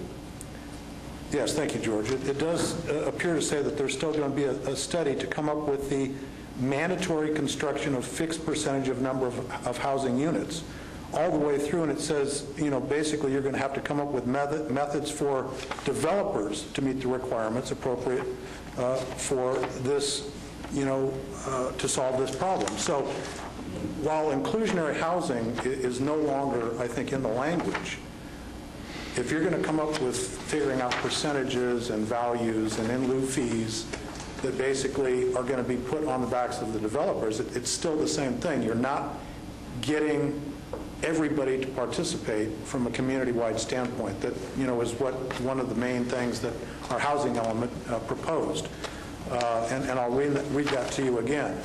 A fee per residential building permit program which would more equitably distribute the responsibility for affordable housing across our entire community and result in the creation of a housing fund which could be used to fund a housing director position, leverage other grant opportunities, and provide subsidies. So, while I do appreciate that there has been a modification of the original language, it still appears that if you look down at the last sentence, methods by which developers could meet the requirements, appropriate resale restrictions or ownership units, and time frames for affordability of units. The bulk of solving the housing affordability crisis in this county is still going to be on the backs of the developers. So I would just take that into consideration. We did spend many, many months on this, as Supervisor Thomas has said, working with the housing element group that was chaired by Holly Mines. There are several other people in this room that participated in that, and they will, I think, share my sentiment that the concept of inclusionary housing was very vigorously debated within our group, and we found that the best way to do it was not to, call attention to it, because it does have, a sort of a stigma to it or an inflammatory nature about it. So by spreading out the fee to everyone that's going to be building something in this county, I think addresses the problem more holistically. And this particular language here, I think, is still deficient in that regard. So those would be my comments. Thank you, George. Okay, thank you very much, Paul. Good morning, Frank.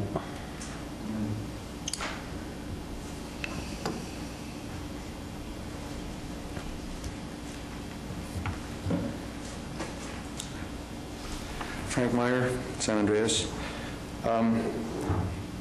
The change that was made to age 27, and I see that this is probably going to be the most controversial thing we're going to talk about today, to me says that the county will conduct a study to look at affordable housing strategies, and then it lists 4 examples of what would be studied, but it's very clear that this is not all-inclusive, that additional things might be included.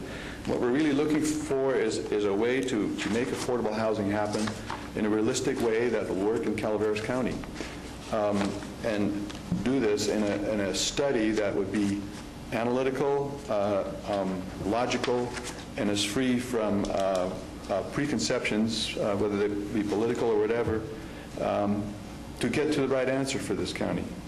Whether that will include riding on the back of developers, as Paul calls it, which is probably not going to happen in its fullest. I don't know what the study will come up with. Maybe a combination of some of these items. But I think we need not fear looking at it and seeing what kind of answers there are out there that would apply in this county. So I urge you to adopt this, and I'm just looking at the affordable portion of the policies and programs that are being suggested here.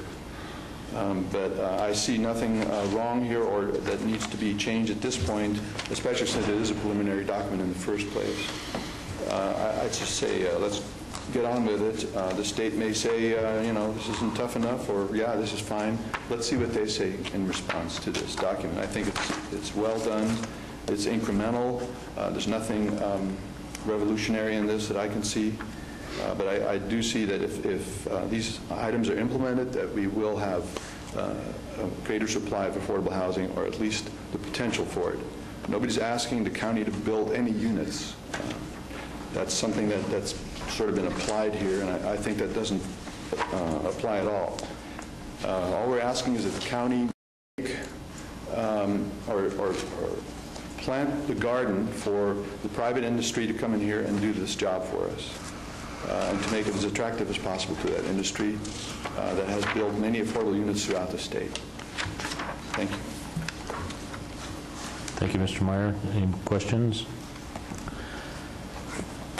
Okay. Anyone else wishing to make a comment on this item? Okay. If not, I'll close the public hearing on this and bring it back to the board. Supervisor Tran. Okay. I'll give you my comments. I'm not really pleased with the document, but then I'm not pleased with the whole philosophy that drives the law that says we have to have a document such as this. As I read it, it's basically just a very significant income redistribution scheme where you're taking from people against their will and giving it basically as subsidies to others. I understand Paul's comments about, well, if we're going to do something like this, it should be a broader pot, but I don't think it's fair to put it on new construction at all. I mean, if you really want to do this, and it's the community as a whole's obligation, as Frank says, to provide affordable housing, then let's put an improved parcel tax on the ballot and see how the community feels about that. And then you'll find out how the community feels about meeting that obligation. What you're basically doing is saying, we're not going to issue a building permit and pay this fee, and that's just total compulsion. And in my opinion, it's not right. I agree with what the Calaveras County Taxpayers Association just handed out. I don't even agree it's the obligation of government to provide housing for everybody. I don't think that makes any sense at all. And we just had this huge recession that we're still in that was driven substantially by housing and by putting all kinds of people and giving them all kinds of financing that had no ability, did not have the financial ability in the first place to sustain the obligations that went with all this housing, and we're just doing that again here, only on a smaller scale. I mean, what this thing proposes is what the national government did, and look where we are. So I'm not in favor of that. The other just general observation is it seems like the government seems to feel that everybody has to be in a house in which they own. And that doesn't make any sense at all. I mean, if you really want affordable housing, you need to start talking about rental units. There's nothing wrong with living in a rental unit, and yet the government seems to view rental units as sort of an evil outcome to live in a rental unit, and yet probably the lower income people are going to have a substantial mobility, and it's a lot easier, to change your rental unit than it is to buy and sell a house, or to sell a house and then go buy another house that still has to fall under some subsidized affordable housing criteria. So it seems to me what the focus on all of this should be is rental units, not single-family residential owned units. So with that as an overview, I'll just go through the document. I'm going to page 5-7, program H/2.5. I'm not at all in favor of having that in the document at all, and I'd like to have it removed. It basically says surplus county land. The county shall evaluate all county-owned surplus land to determine its suitability for affordable housing. Well, I don't think, if the county has surplus land and wants to sell it, I think it needs to be able to look at all kinds of outcomes and not say that it's constrained because it says shall for affordable housing if we have surplus land. I mean, we could take some land in downtown Murfreesboro. Suppose we want to sell it to the Murphy's Creek Theater Group rather than lease it. Or even the fact that we lease it. Do we have to do an affordable housing review before we can lease it to the Murphy's Creek Theater Group? We have a lot of surplus land at Red Hill, which was at one point the dump. We have 300 acres there. Do we have to put all that into housing as affordable housing as opposed to other alternatives if the county should decide to sell the surplus land at Red Hill? So I don't think that makes any sense at all. The county can go ahead and review it, but to say shall and give it the first overall priority over all other priorities, I don't think makes any sense at all. Turning the page to page 5-8. We have in here the county shall, provisions of county code which requires the grant right to the provisions of water and sewer facility for affordable housing projects. Well, if you have a certain amount of capacity, a normal contractor has to replace that capacity and pay for replacing that capacity. And here, the way I'm reading it, it says if you're affordable housing, you can just use it up, and you expect the next person to have to provide additional affordable capacity or a capacity for sewer and water facilities. I don't think that makes any sense.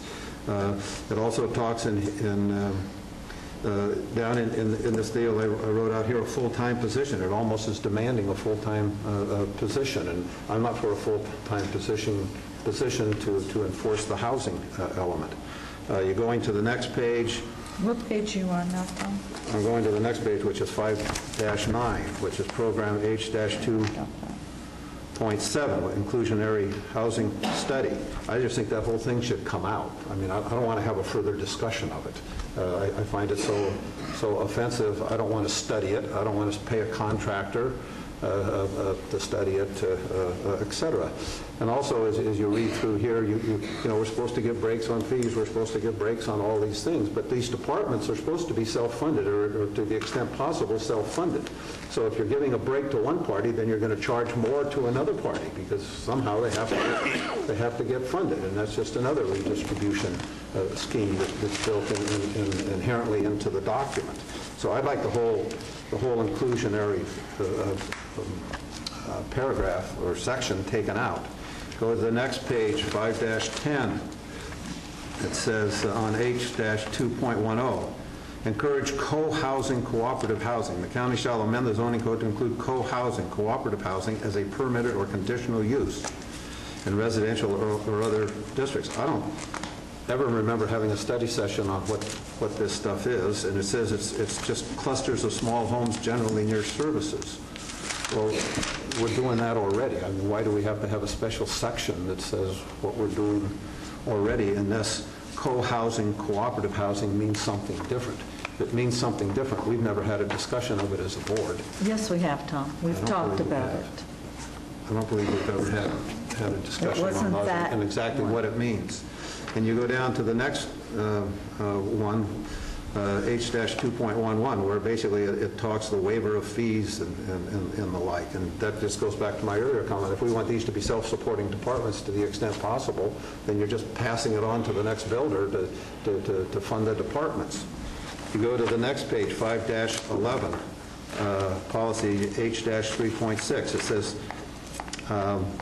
the county shall develop and fund housing. Then it says shall at the start, and then the last sentence of it says the county shall, and then basically to develop and fund housing projects for special needs groups. Well, how is the county going to fund housing projects? What are we, a bank now? I mean, I don't see where you're going with this, and I don't think that's the county's responsibility anyway, and I don't even want to I don't want to touch that with a 10-foot pole. You get down to policy H-3.4. The county shall encourage the inclusion of space for child care and new housing developments, including affordable housing developments. You know, we're doing all these housing developments. I mean, why do we have to provide child care services within the housing development? Isn't that up to the individual moms and dads that have the children? Are we going to also require laundromats and gas stations and restaurants and you know, food stores and what else? I mean, why are we all of a sudden signaling out child care? I mean, do we have to go down to Saddle Creek and say, geez, we want child care facilities and mandated within Saddle Creek? I mean, these folks aren't capable of raising their children. I have a hard time basically thinking that we need to have just another demand on housing that's going to raise the cost of housing.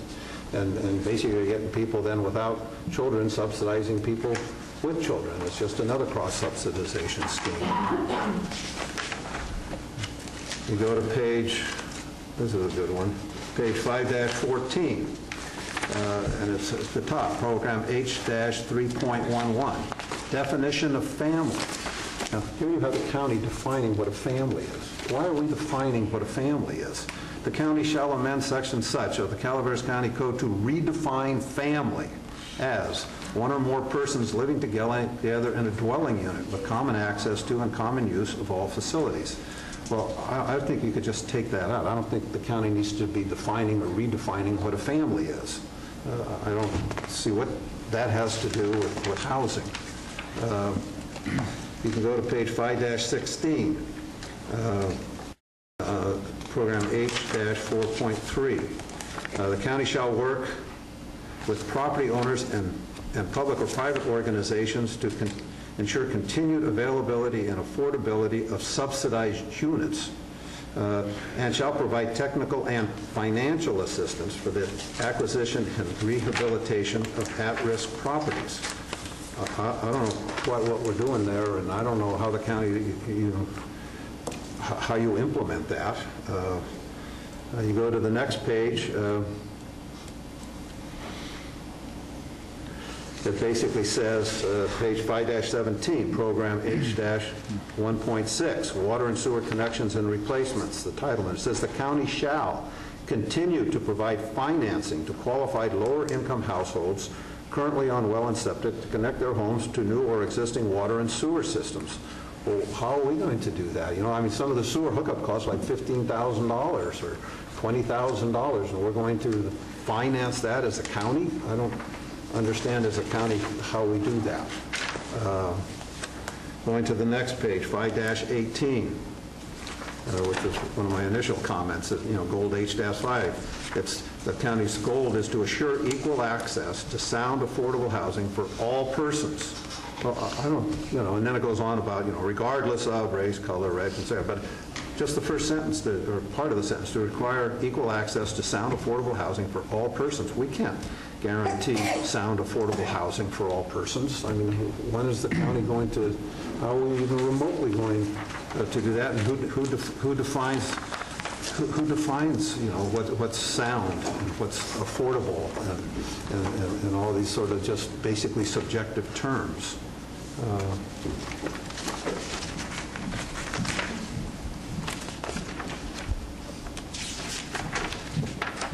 Looking for a tissue.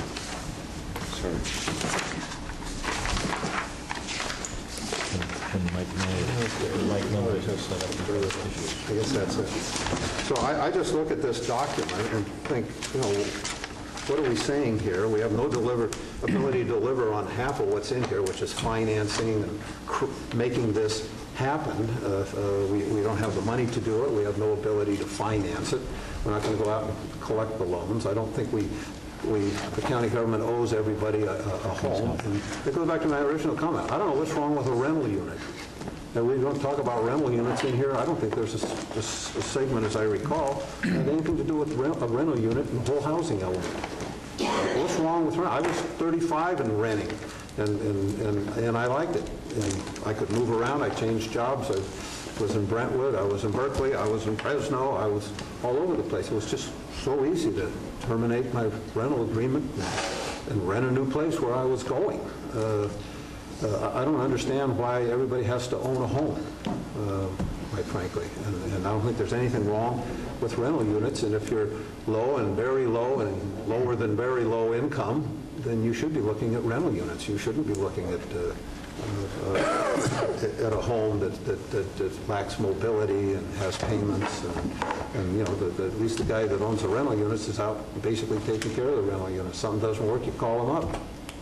He comes and fixes it, and your rent doesn't go up, and you don't get a repair bill. I don't know what's so wrong with that. So those are my comments on the housing element as proposed.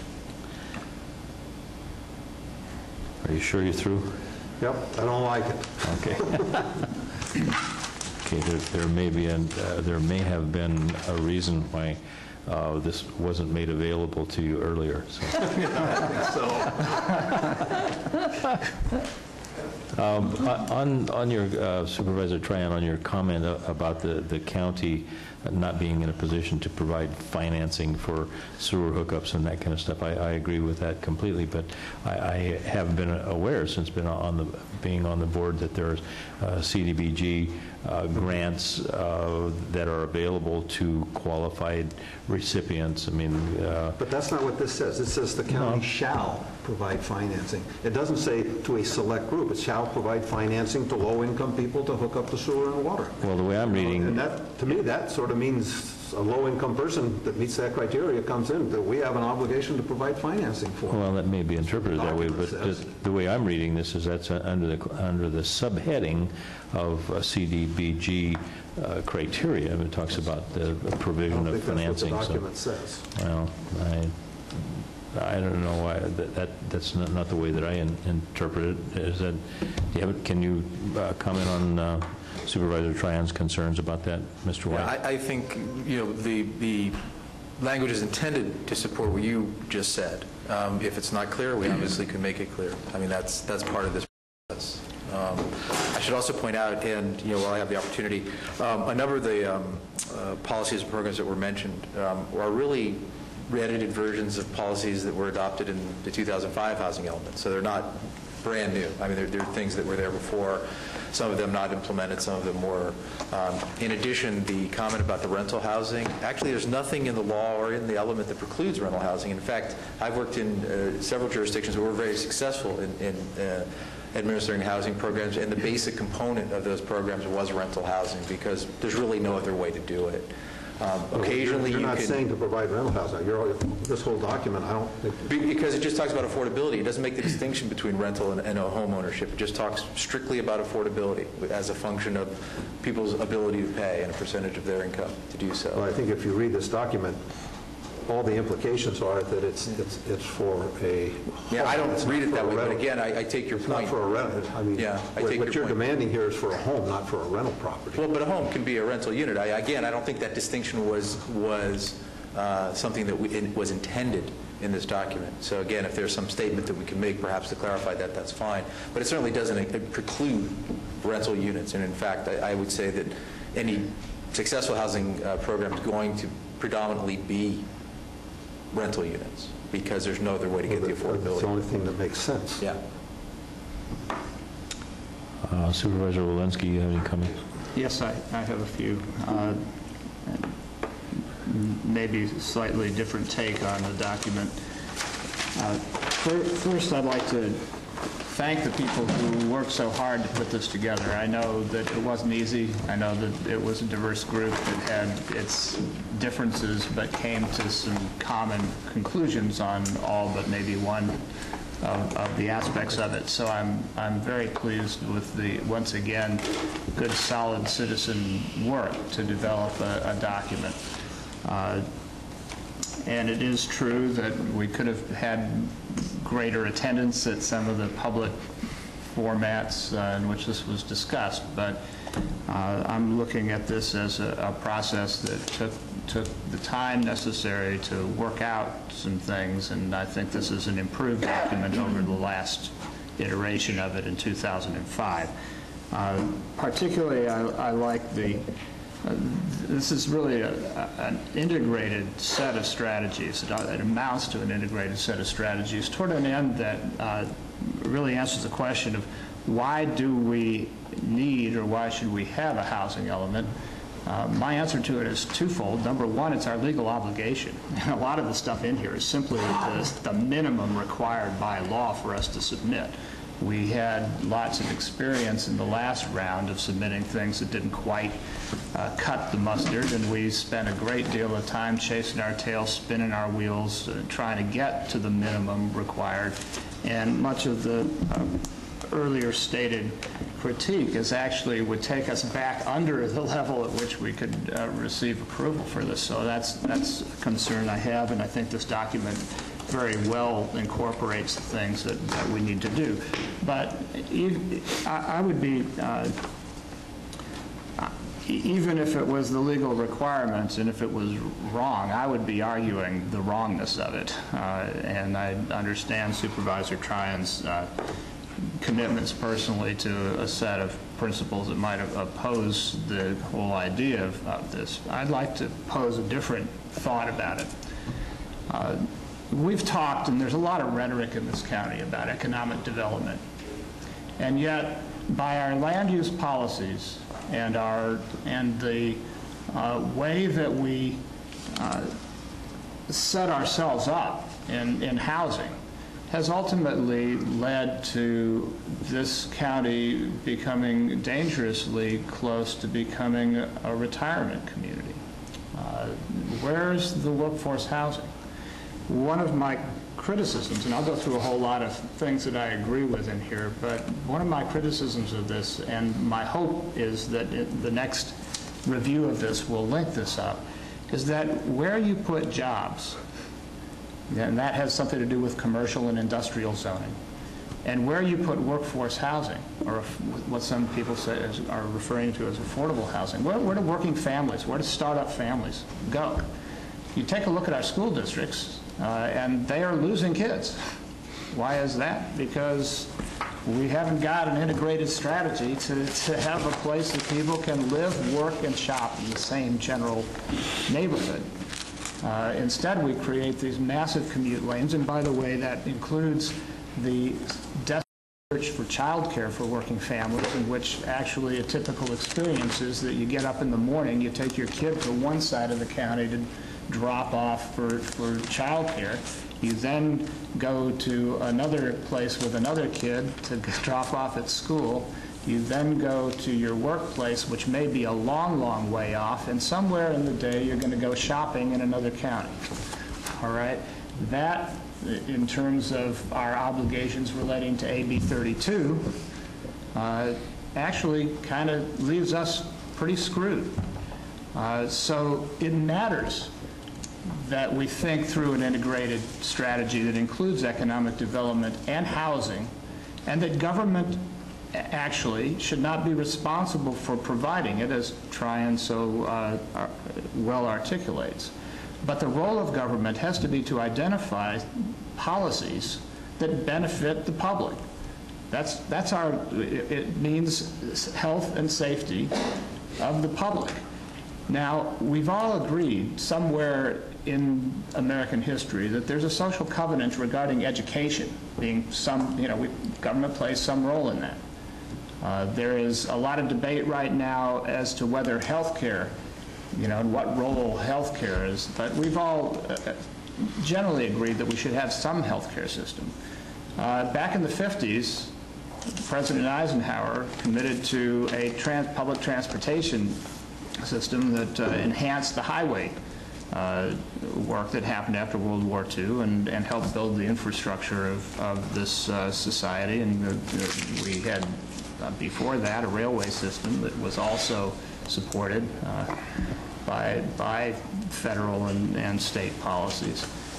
It strikes me that housing is an important pillar in that set of discussions about how we have a safe, secure kind of society. If we do not, then the extremes of market often result in either the distortions you see here in Calaveras County, which are by failing to plan these things effectively, we mitigate toward becoming a community for retirees that afford their places by selling higher priced houses from somewhere else.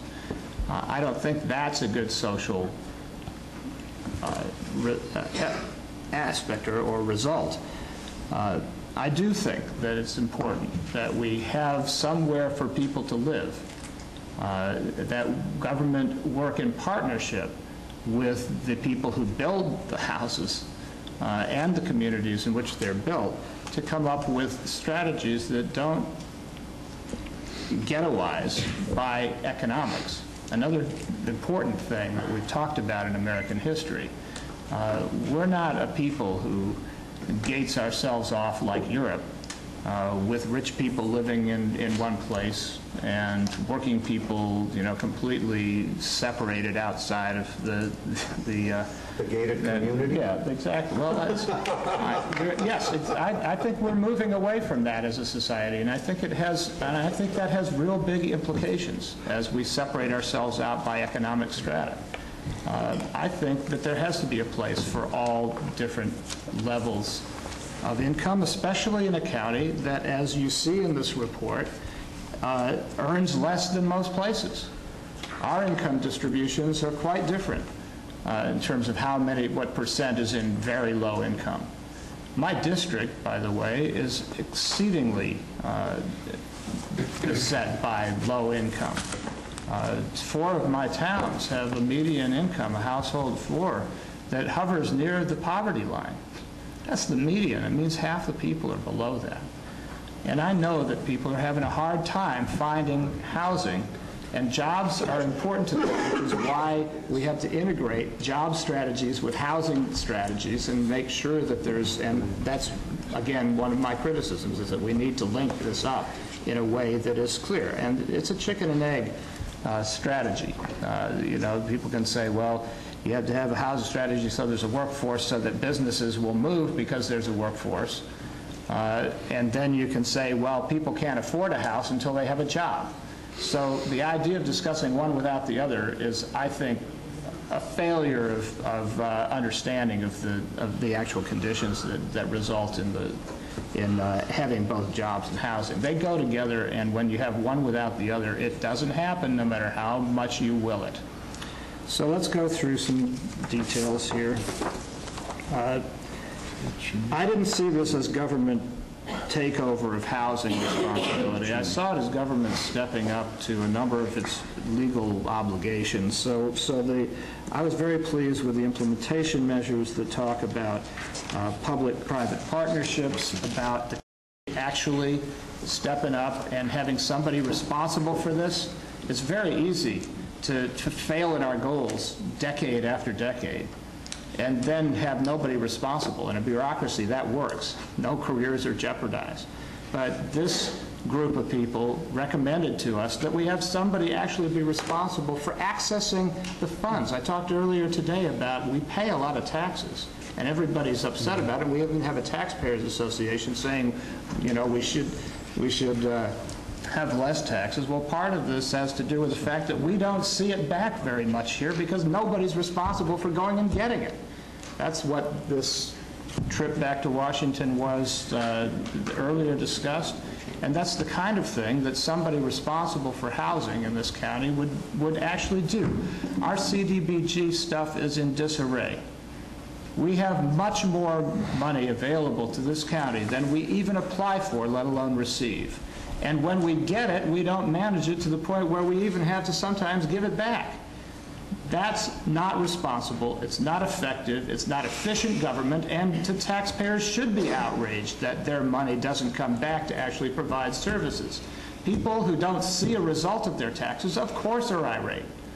And it's part of government's responsibility to access the resources necessary to meet social policy goals. Those are well outlined here. And by the way, when we get into the discussion about that portion which is legally obligated where it says equal opportunity, let me get that for a moment because I particularly wanted to comment on it.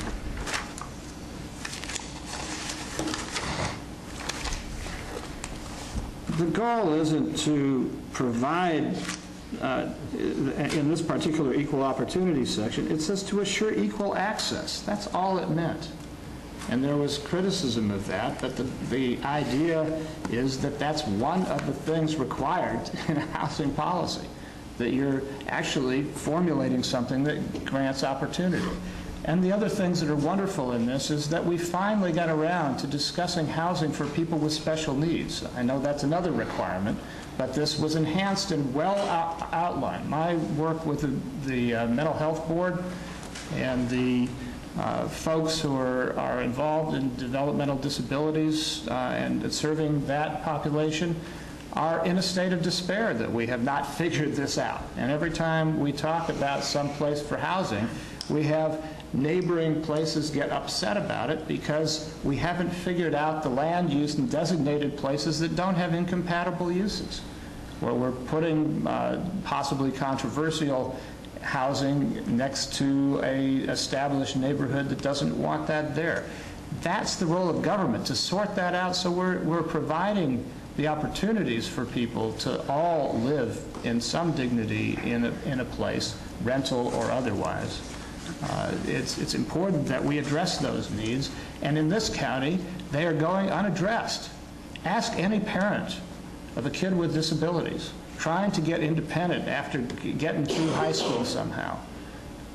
Ask anybody getting their life back together after an extended period of life crisis with a mental health disability.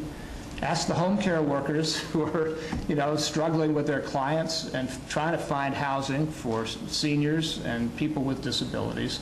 And I will tell you that this is a county who is not meeting its obligations to all of our people. And the fact that we have a document in front of us that defends that right and gives some hope, not for the government to do these things, but to have incentives that government has the ability to provide with lower fees and expedited processes. The idea that we're going to take some of the barriers out should be a cause of celebration, not critique. I'm talking way too long, but I got a lot to say too. Second floor housing units. Gee, we rediscovered our 1870s modality where we had towns that were walkable, where business people could have places right over their places of business to save money and to provide security. Thanks. Co-housing actually is not a bad idea. It's, actually, there's a significant co-housing development in a place that I believe our planning director is familiar with. Co-housing is just the idea that when you get, if you pool your resources towards certain ends and you want to live in a community of people who are in similar circumstances, that you can actually achieve both land use and economic efficiencies. And interestingly enough, this county has no provision for it. There are groups of people, including a sort of semi-seniors group in my district, that are trying to figure out where could we co-house ourselves. Rather than go into a seniors living project or rather than go into an institution, we'd like to establish some kind of cooperative housing.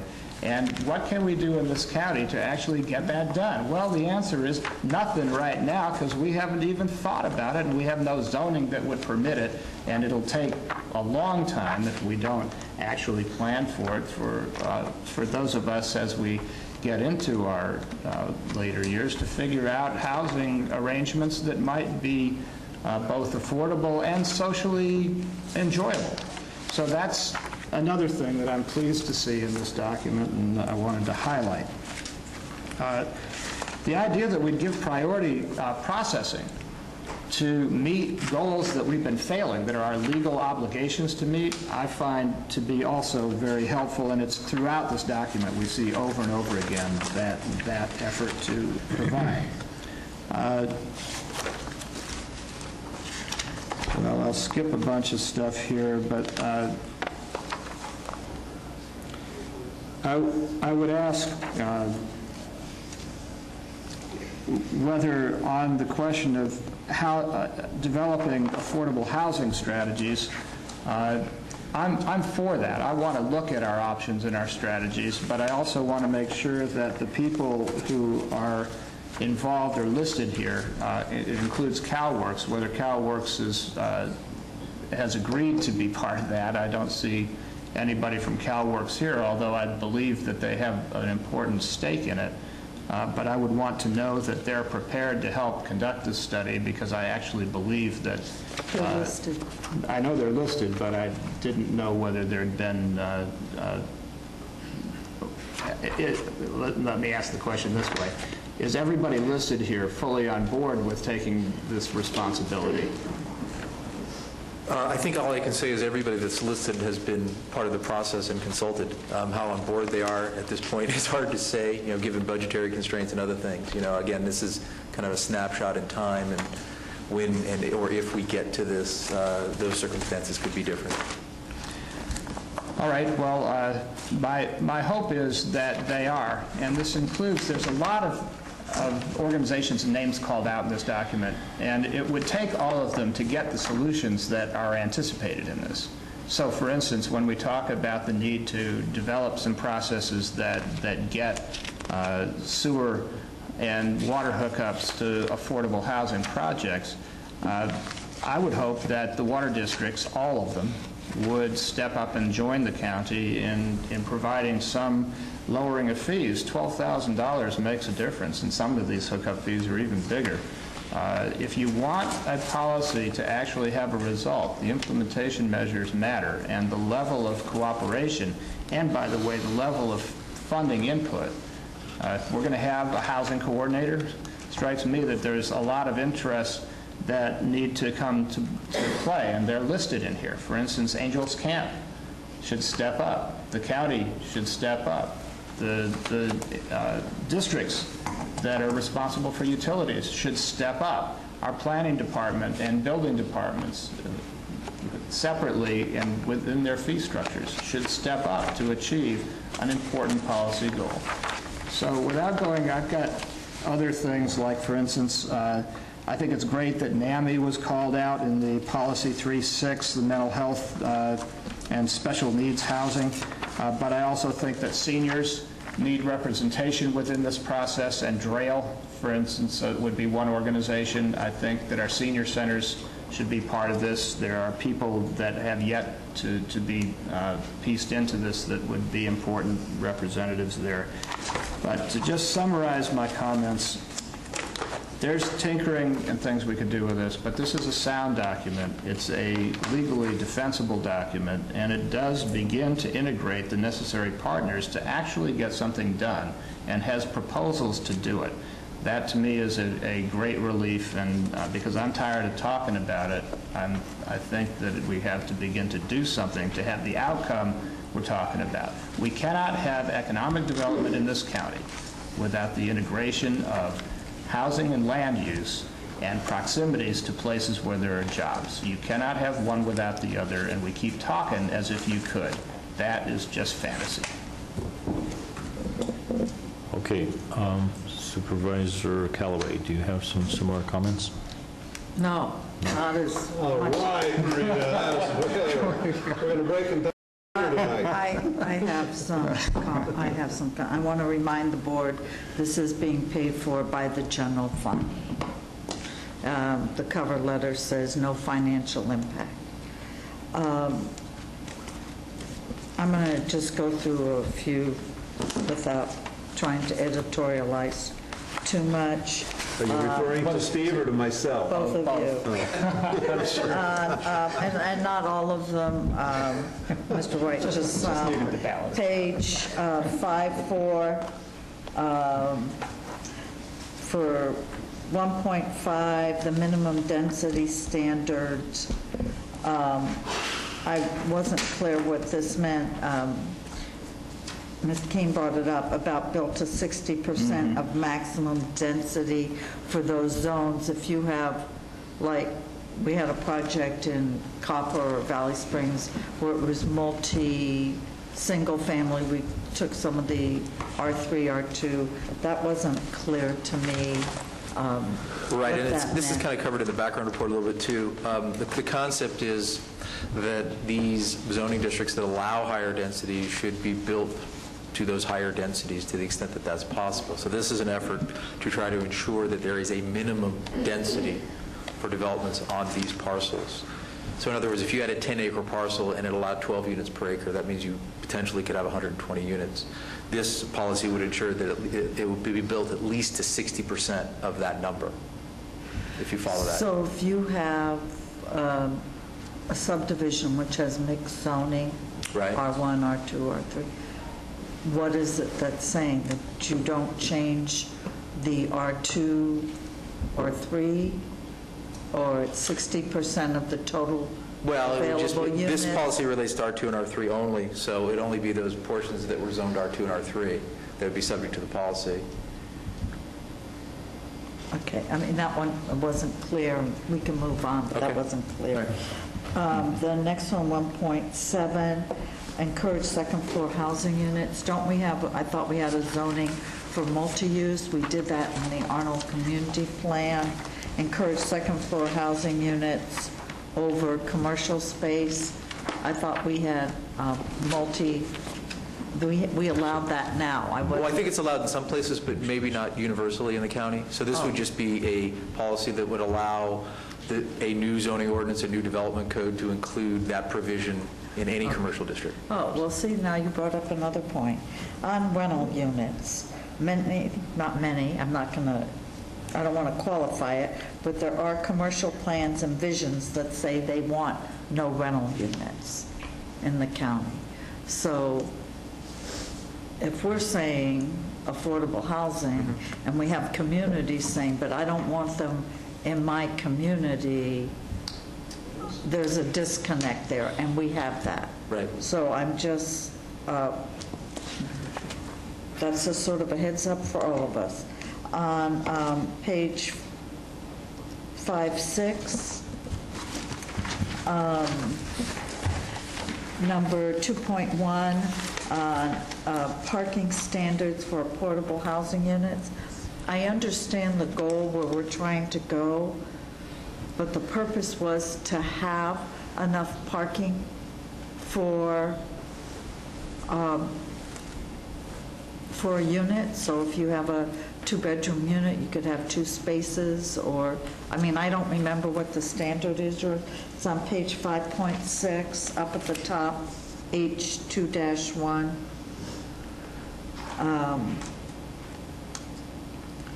Where we have density bonus. Right. But that parking is an issue. I mean, we seem to occasionally get into quagmires where there's not enough parking in areas, right. And then the cops get called out, or they're parking on the yard, or they're... Right.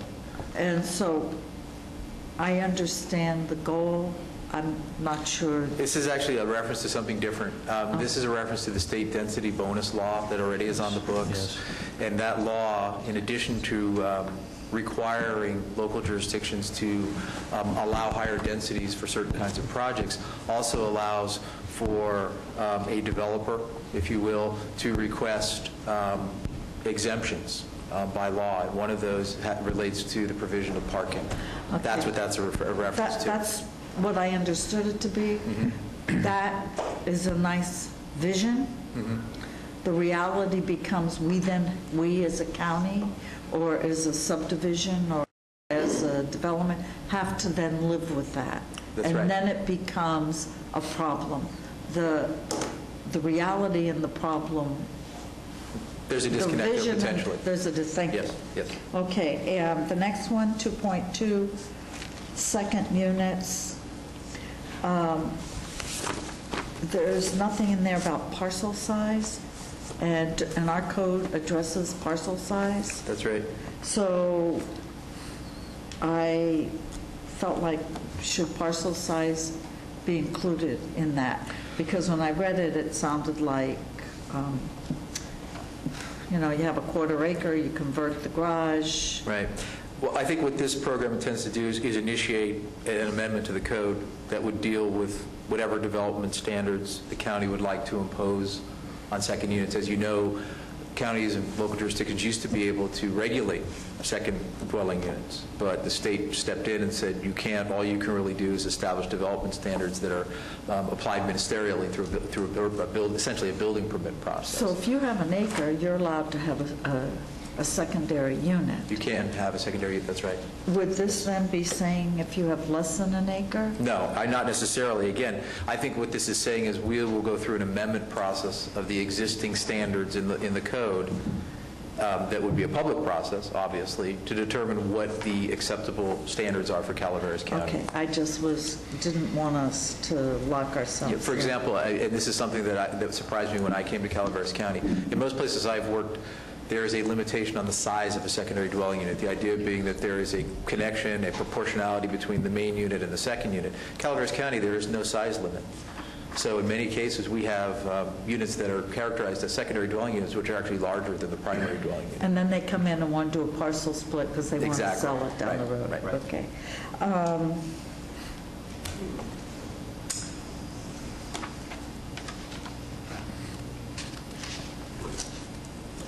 Okay. On page 5.9, the inclusionary housing study, I'm just going to weigh in on that one. We beat this up when Paul Stein was on the board. We beat it up the last time. We're beating it up now. At some point in time, this board is going to have to make a decision. We're either going to make a decision this year, we're going to make a decision in 5 years when we redo it. We want to do another study. All it is postponing a decision. If we, as a county, say we don't want to do it, then let's just say we don't want to do it because we don't want Paul Stein coming in front of us. And he talks about developers. I'm saying, well, then we put it on the back of a contractor. I mean, it's the same thing. Then we put a formula together. I heard what Frank says, we shouldn't fear looking at it. But this is not going to get easier. If we don't do something and we want to postpone the decision for another 5 years till this comes up again, in another 5 years, it's going to be even more difficult than it was 5 years ago or 10 years ago, when it is today. That's my only editorial. On the next one, H2.8, the question I had on that, Mr. White, is what about your CC&Rs? I know what the state says about manufactured housing, but if you have a CC&R, and this has come up sporadically, how does that, what trumps? So, well, the CC&Rs can't trump state law. So if there's an inconsistency there, the state has many times determined that... Too bad. Yeah, exactly. So I buy a lot in Saddle Creek and I want to put a manufactured home on it, as long as I meet their minimum square footage, there's nothing they can do. Well, again, I don't know that it's that absolute, to be perfectly honest. I haven't heard that the state has determined that in that way. There's a lot of different developments that have, CC&Rs and homeowners associations, all these other things, and they still give some latitude to their ability to regulate themselves. So what kind of position does that put us in as the building department? Somebody comes in with a manufactured home. Are we then caught in the quagmire between the state? Sometimes we are, and this is a bit of a moving target, as you know. I mean, the state is constantly making new rulings and new determination. There's case law that result in the same thing. So it's our job is to make sure we understand what the prevailing law is and try to follow that. Okay. If I can weigh in on that, I think that many of these jurisdictions, you mentioned Saddle Creek, Copper Cove is another one that, they have manufactured homes, not Saddle Creek, but Copper Cove has manufactured homes throughout the subdivision.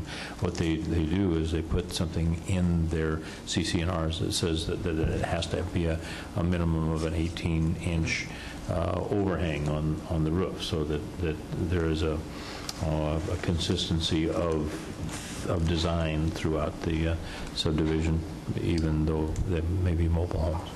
Well, these aren't mobile homes. These are manufactured homes. Yeah, you bet. So there's a difference between a mobile home and a manufactured home. But I mean, it's true up in the Ebbets Pass area and a couple of the subdivisions. And then I'm trying to kind of keep us out. I'll give a kudo. I do like the way it shows the responsible department, the time frame, and again, I want my colleagues to notice how much of this is payable by the general fund. I'll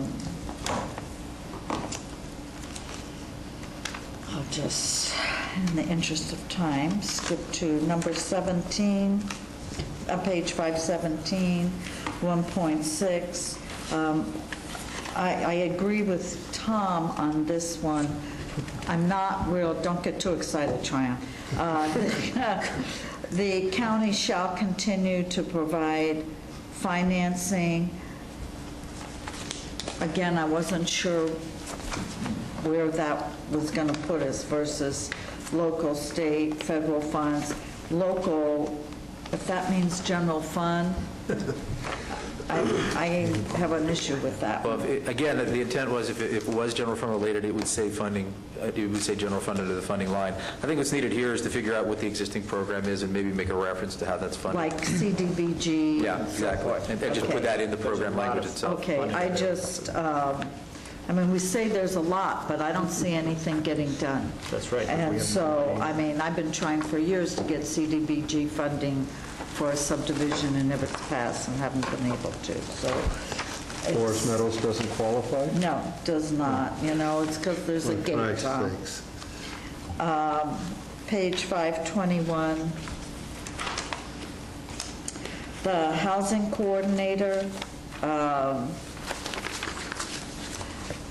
was interested in how can we add the city into our housing element, since we have no control of the City of Angels or the administration or the council. Well, we can't, strictly speaking, but we could ask. We could try to work cooperatively. Other counties and cities have done it. I've seen it myself. Oh, I'm for that. Yeah. But I think all we have control over is ourselves. Because this is a document going to the state, and I felt like planning ought to be added because you'll probably get stuck with it if it happens. Okay. But that's your call. 522, the Housing Advisory Committee. Again, the funding's general fund. I was concerned about that because there's the vision and there's the reality. And without a housing coordinator, I know the passion of the housing group that Frank was on and Holly, and I don't want to set something up, an expectation that we're not going to be able to fulfill. And we have lots of passionate committees in this county, which is wonderful because it keeps issues up there. Like Parks and Rec, Domestic Animal Advisory. the housing advisory, the Fish and Game wants me to do things. So I am concerned about having a housing advisory committee without a housing coordinator. Now, Mr. White, I'm not real clear on these comments the board's making. Are these coming in, going out? I mean, because we don't have time for you to massage it and come back. This has to go. I think the way I'm looking at this is if I see a comment that's repeated by at least 3 of you. Oh, well, I was trying not to duplicate my No, I understand, colleagues. but I think there are some issues, obviously, that have already come up that we probably do need some direction on whether to keep it in the draft or not. Because I agree, if it's not ultimately going to, survive, it shouldn't be in this draft, because the state will just come back and, with both feet, to be perfectly honest. So I think it's better to send them something that you can support rather than have some debate down the road about whether it should be in here or not. The one, again, that Tom brought up, and I just happened to pick, and it's mentioned a couple of places, on page 5A6, program B.E, on reducing or waiving various fees. We're fairly strict about the fees we waive. I mean, if it's a taxpayer-funded project, like for maybe the veterans, or doing something they're funded by taxpayers, we might waive it. But I'm supportive of deferred payments or installment payments. I am not supportive of waiving or reducing, of waiving fees. Because that means everyone else will be picking up that cost. And for the general fund, it says funding general fund. I can't support. Going back to really what Tom said, is these departments are self-funding, and if we do everything in here that the general fund would pick up or somebody else, let's just close down the sheriff's department. Of course, some people might like that too. So I'm not in support of that one. And I think the other things I might have addressed with you when I talked, but those are just some of the key items. Okay. Oh, and I do just need to make, I'm sorry Mr. Scali's not here.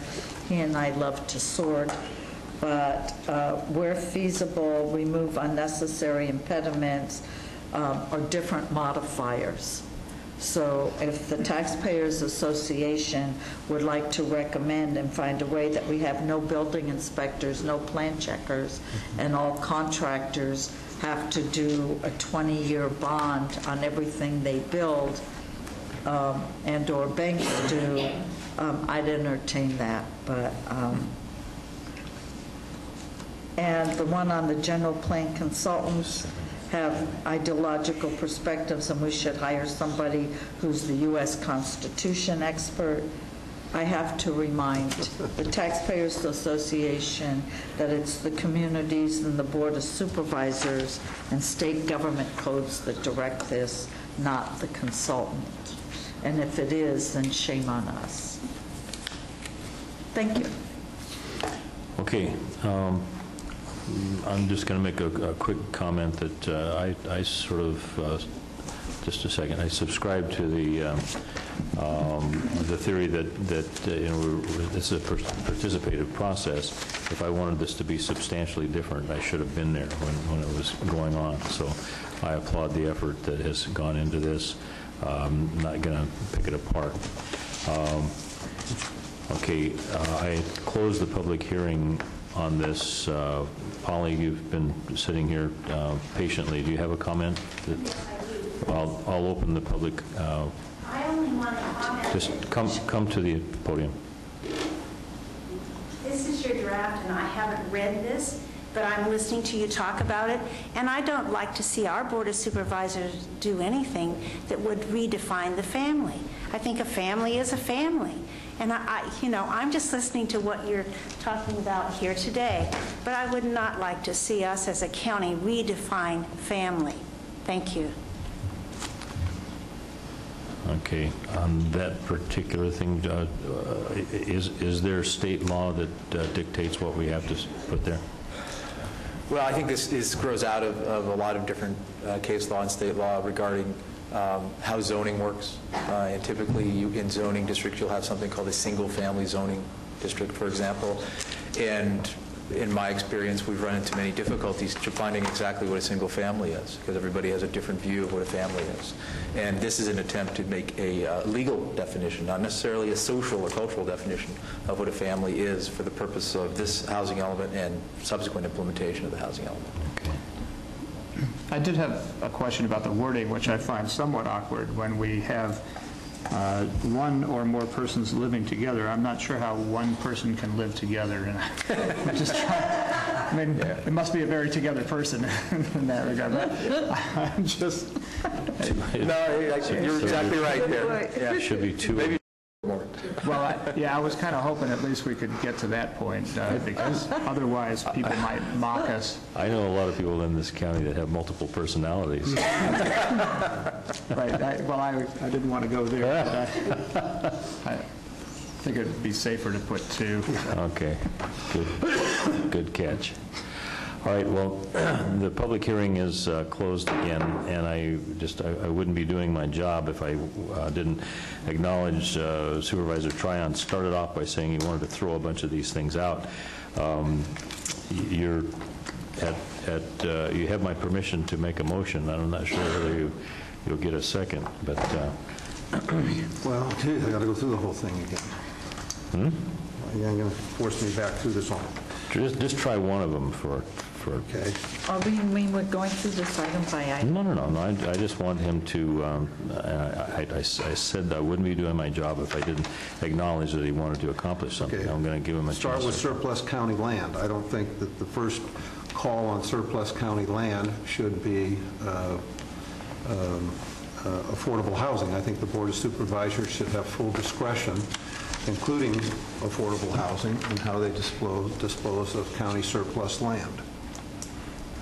Okay. And I'll make a motion to eliminate on page 5-7, program H-2.5, and take out the whole part about surplus county land. That should remain under the discretion of the board. Tom, but on page 5.5, it said it shall encourage the use. It's not a mandatory thing.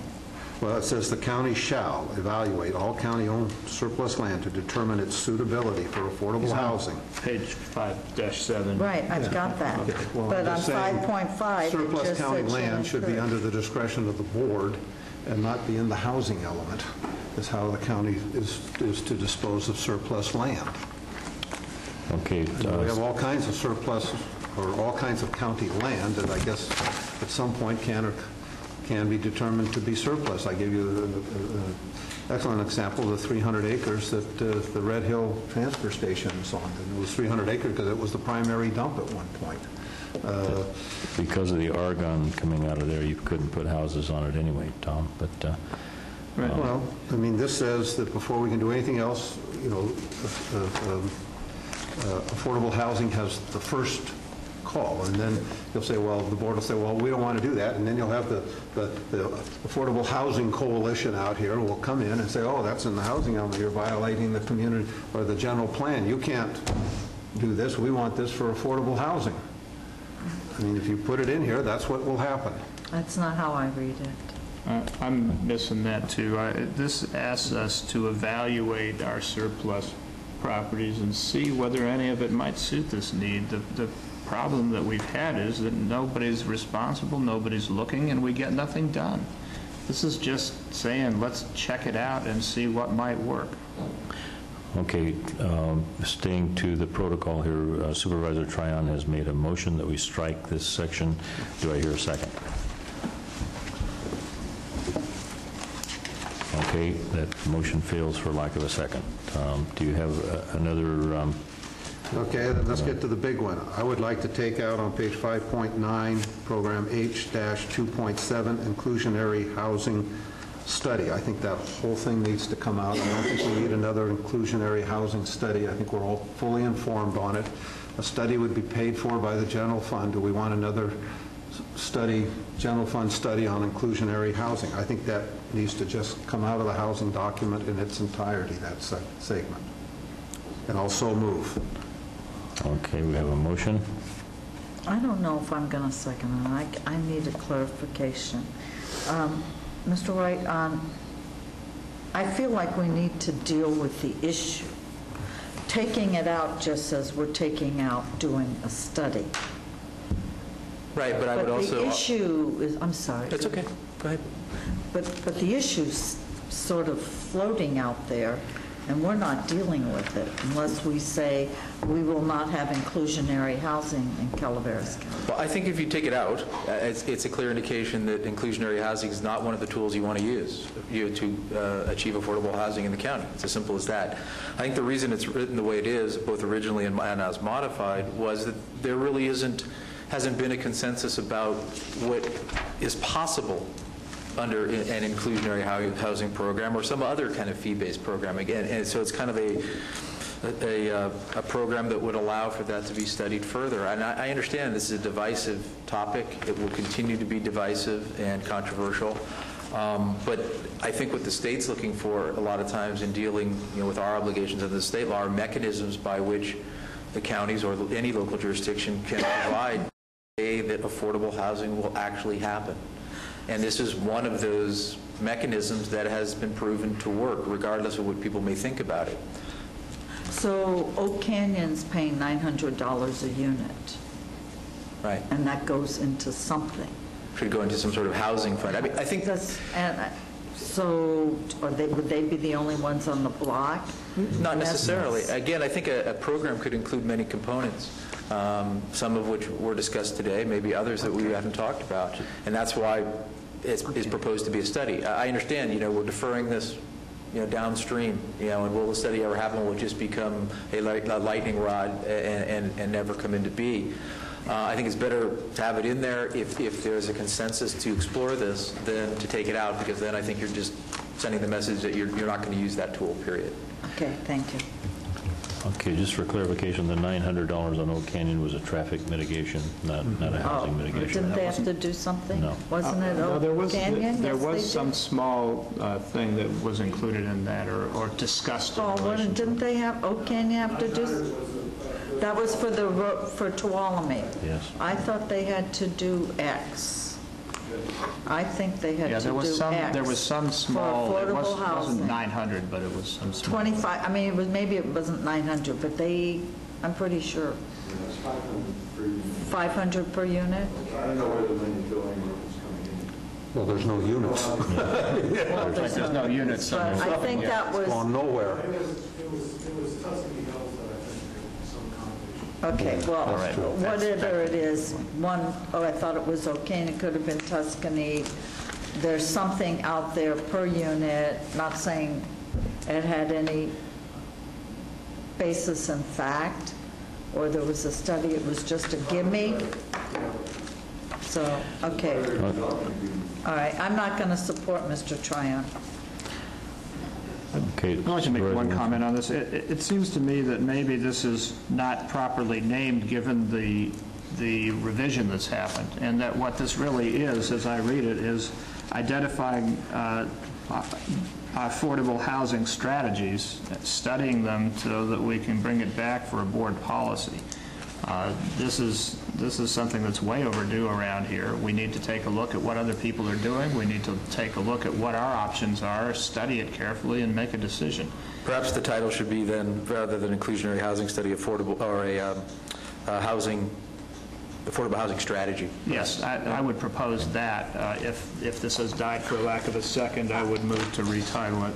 But that's what this whole thing's about, George. Yeah, this inclusionary zoning. This whole thing is about that. I mean, this really gets to how do we fund it? And what are this is the big bite of the apple. So I think there's more to it than that, actually. It gets to a number of different issues that the county would have to come to grips with. Funding it is certainly a big part of it, obviously, but also how you want to provide affordable housing. It was mentioned earlier that maybe a per permit fee approach would be the way to go. Well, what that implies, at least the way I see it, is that the county then becomes an affordable housing developer, because it would go into some sort of housing fund. At the very least, the county would have to distribute those funds to a nonprofit developer, whatever it is. And that does work. I've seen that work in other places. So again, it's not only the funding, but how you do it. There's more than just that. Inclusionary housing usually means, I mean, in the common definition, that there's an imposed condition on a development that says you will provide so many housing units as part of your project, either on the site or somewhere else. I mean, that's typically how it's been applied. Doesn't mean it's the only way it has to be applied. It's not just mechanisms to apply. As Paul earlier suggested, it's where the burden falls, if anywhere. And I think those are all good discussions, but they need to be based on some science. What has happened out there? What is a fair distribution of burden, and what is a fair distribution of results, if any, are all things that we need to have a more careful and structured discussion. This study would be the basis for that. Again, it's so overdue. Almost every other county around us has done something in relation to this. What are we up to? We don't even know. We're having this primitive discussion years later. Let's at least discuss it with a study. Okay. Based on a study. On the procedure here, Supervisor Tryon's motion on the removal of this died for a lack of a second. You're suggesting changing the title of that H-2.7 to, could you read that you proposed? I think the proposed title would be Affordable Housing Strategy rather than Inclusionary Housing Study. All right. Just for the record, if we were voting on implementing inclusionary housing today, I would be voting against that issue. I'm not opposed to learning more about it. I want to keep an open mind and be convinced that my attitude about it is wrong at some point in the future, but I don't like the idea of forcing like a round peg in a square hole to force a developer to put something into a master plan community that in my opinion doesn't fit, and beyond that makes the people that buy in that development fund it. That's inherently wrong in my view. Okay, Supervisor Walensky, was that a motion to change that? Okay, do we have a second on that? All right. Okay, we have no second. I'm going to tell you why I'm not voting on that. I like the words inclusionary housing study because I think it brings it to the fore, and it's not hidden behind whatever it is we want to hide it behind. I support, based on the discussion, doing the study, and if we don't name it what it is somewhere in here, then we're just playing with words and making it safe. I don't want it to be safe because I think it's critical to the housing element. I mean, I'm not saying I support or don't support in any one of its permutations, but I like having it. I like having that red flag out there for all parties to see. Okay, if we're not changing that, then are there any final comments on that or on this document? Okay, the chair entertains a motion on direction for staff to forward this to the state. I move that we forward this document to the state and forthwith in a timely way, and thank the people who participated in it at the same time with that motion. Okay. We have a second to that motion? So you want them to have that as part of the resolution that goes to the state? No, I want to, it's two separate things. One is to forward this to the state, and the other is, as part of the motion, to thank formally the people who worked so hard to produce this. Go ahead, Tom, second it. Get me to second it. I'm voting against the motion. I'll second it. Okay, we have finally a motion and Some motion gets a second. a second, and the motion is to forward this to the state with a general acknowledgement for the effort. All in favor of the motion? I have a question, if I may. Okay. George, this is a draft document that we're sending off. And we have lots of disagreements, apparently, and Russ has never stated his opinion on any of them, and we have one board member absent. Right. If this goes off to the state today in whatever form you deem where the board is, does it come back and then require a further action by the Board of Supervisors? It does. It requires adoption, ultimately. Okay, Yes. so we have a chance to modify it again then with a full board. And I would expect there would be another public participation component to this as well. The stakeholders So this and everyone else. is definitively a draft. Right. If the state says, "Oh, this is wonderful," that doesn't mean it's adopted.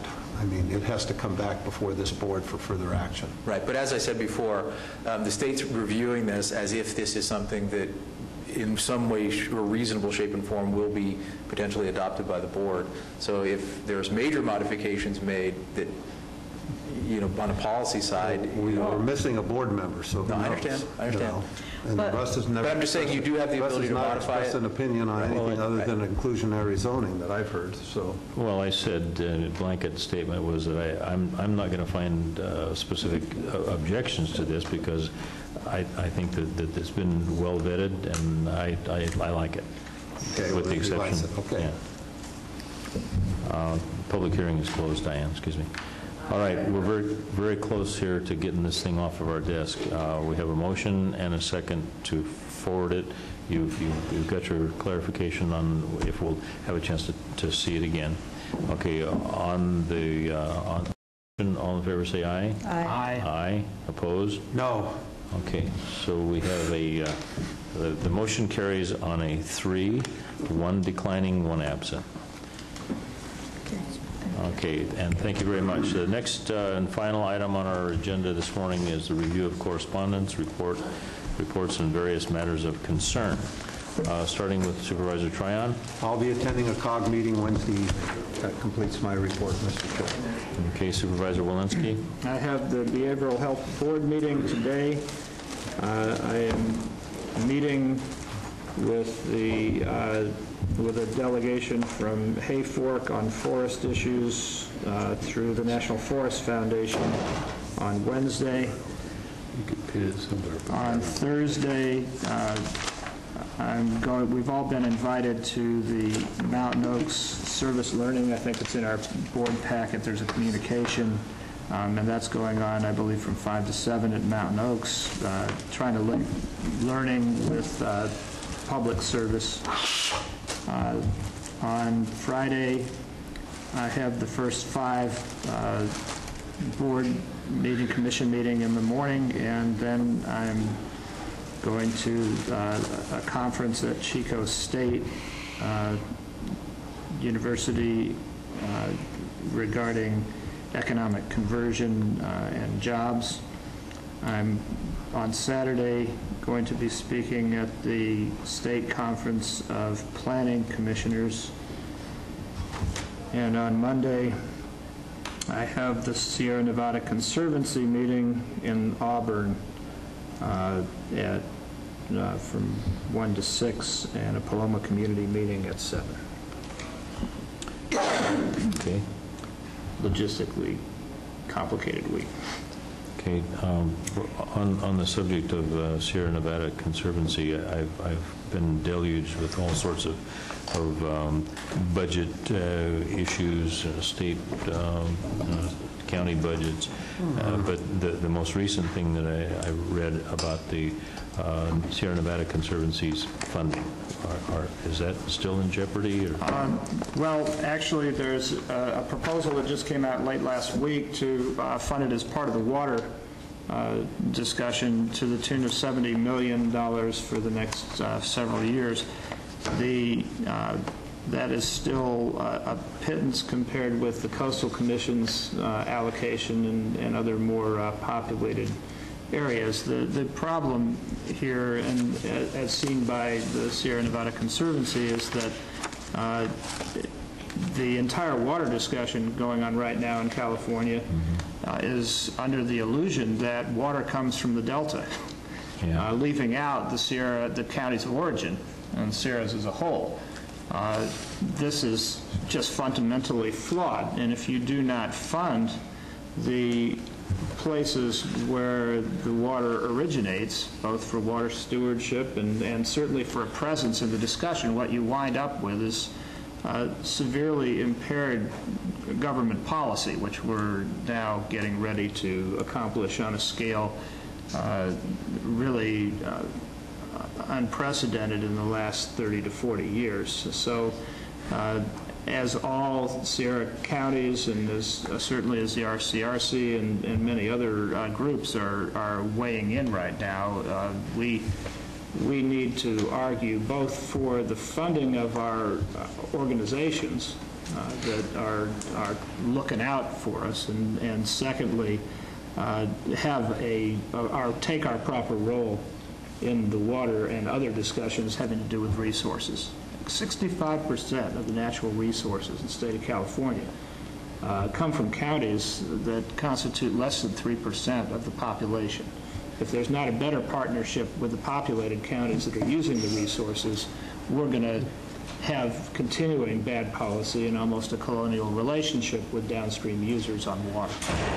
And that's the quick report, but there have been a number of meetings, and that's why people are gathering in Auburn and Sacramento to try to develop a stronger voice of the Sierras for this water discussion. Can we do anything to help in that regard as a county board? I believe after this week there will be some clarity on that, but at the very least, the Sierra Nevada Conservancy is a new state agency. It's the most efficient and effective agency I've seen, and I've worked with most of them at some point or another. This is a fine and thrifty organization, accomplished more with less than anything I've watched from the state. Their funding is very marginal, and I believe our future is to some extent weigh in on that budget discussion in the near future. Okay. Thank you for your efforts on that agency. That's really commendable. Supervisor Callaway. The Fish and Game Commission asked me to ask you if you still want your same appointees going into the next year. As you know, for many of our committees, the appointments come up yearly, and so you might be considering not just Fish and Game, but all the others where you have appointees that have one-year terms. So Fish and Game wants, of course, to be at the head of the pack. I said I would represent their viewpoints. Is this to say that all wish reappointment? That's going to be up to you. Some do, some do, some do. It's up to you. I'll be traveling out of the county on Thursday. I won't be able to attend that Mountain Oaks event that we were invited to. I'll give them my regrets. So that's all of my board. I don't have a board responsibilities this week, but I do want to bring some attention and acknowledgement to the accomplishments of the poultry judging team of Bret Harte High School. Yeah, Tom, did you go? No, I wasn't able to make it. Specifically, we had a group of youngsters that earlier in the year, they were acknowledged by the fact that they won the state competition, and then because they had won that, they went to the national competition, and they apparently kicked butt. you know, They know a good-looking hen when they see one. Well, I'm actually personally very Where's the pleased to see rooster some man? awards for poultry, since we've heard so much else from District 2 on roosters, but good to actually get an award. Didn't Brian Helvey get Rooster King from that when he was at Bret Hart? I don't want to trivialize this by any means, because it's a really very huge accomplishment for our youngsters, and it goes well beyond picking a good-looking hen. I mean, they have to the criteria that is applied to this competition is really quite vertically integrated, and maybe the largest accolade needs to go to Mr. Beck. He's the ag advisor over at at Bret Hart High School. Very dedicated individual, and his dedication to his work, really, this is tangible evidence to his success. So, thank you, Mr. Beck, and to the students who brought back this award. I have long thought it would be a good idea to have the best of the best, to come into the board chambers, and we've had, the young man that won the world mule packing competition and stuff. We have some very talented people here in this county. West Point won trap shooting. Oh, yeah. That's right. Rifles. They won the national award. Yeah. So we've sent great youth delegations out to do great things, and they make us proud. Supervisor I have Keller? one other item. We haven't done the Jim Moffitt Award, and I'd like to propose that we give the Jim Moffitt Award this year to the library. What's the reward? The whining, the biggest whining. Yeah, but what's the reward you get? It's just a statue or a little thing that says, God, Tom, you were I just wanted to know what the hit on the general fund was going to be. Maybe I should give the award to Supervisor Tryon. Yeah, there you go. I'll second that. Okay, I'll give it to, I'll support the library. So is that instead of I'll take care the of it. swine flu is the whine? The whine flu? That's a result based. I think you should bring it back for formal action. I think it dies. Never mind. I've got a second. That's all I need. It's done. Okay. Well, you've never needed that in the past. Well, I thought I'd be ecumenical today. All right, Mr. Lawton, do you have anything for us this morning? I do not, but thank you for asking, sir. Mr. Jones? Nothing here. Okay. If there's no further action in front of us today, this meeting is adjourned. Sessions? We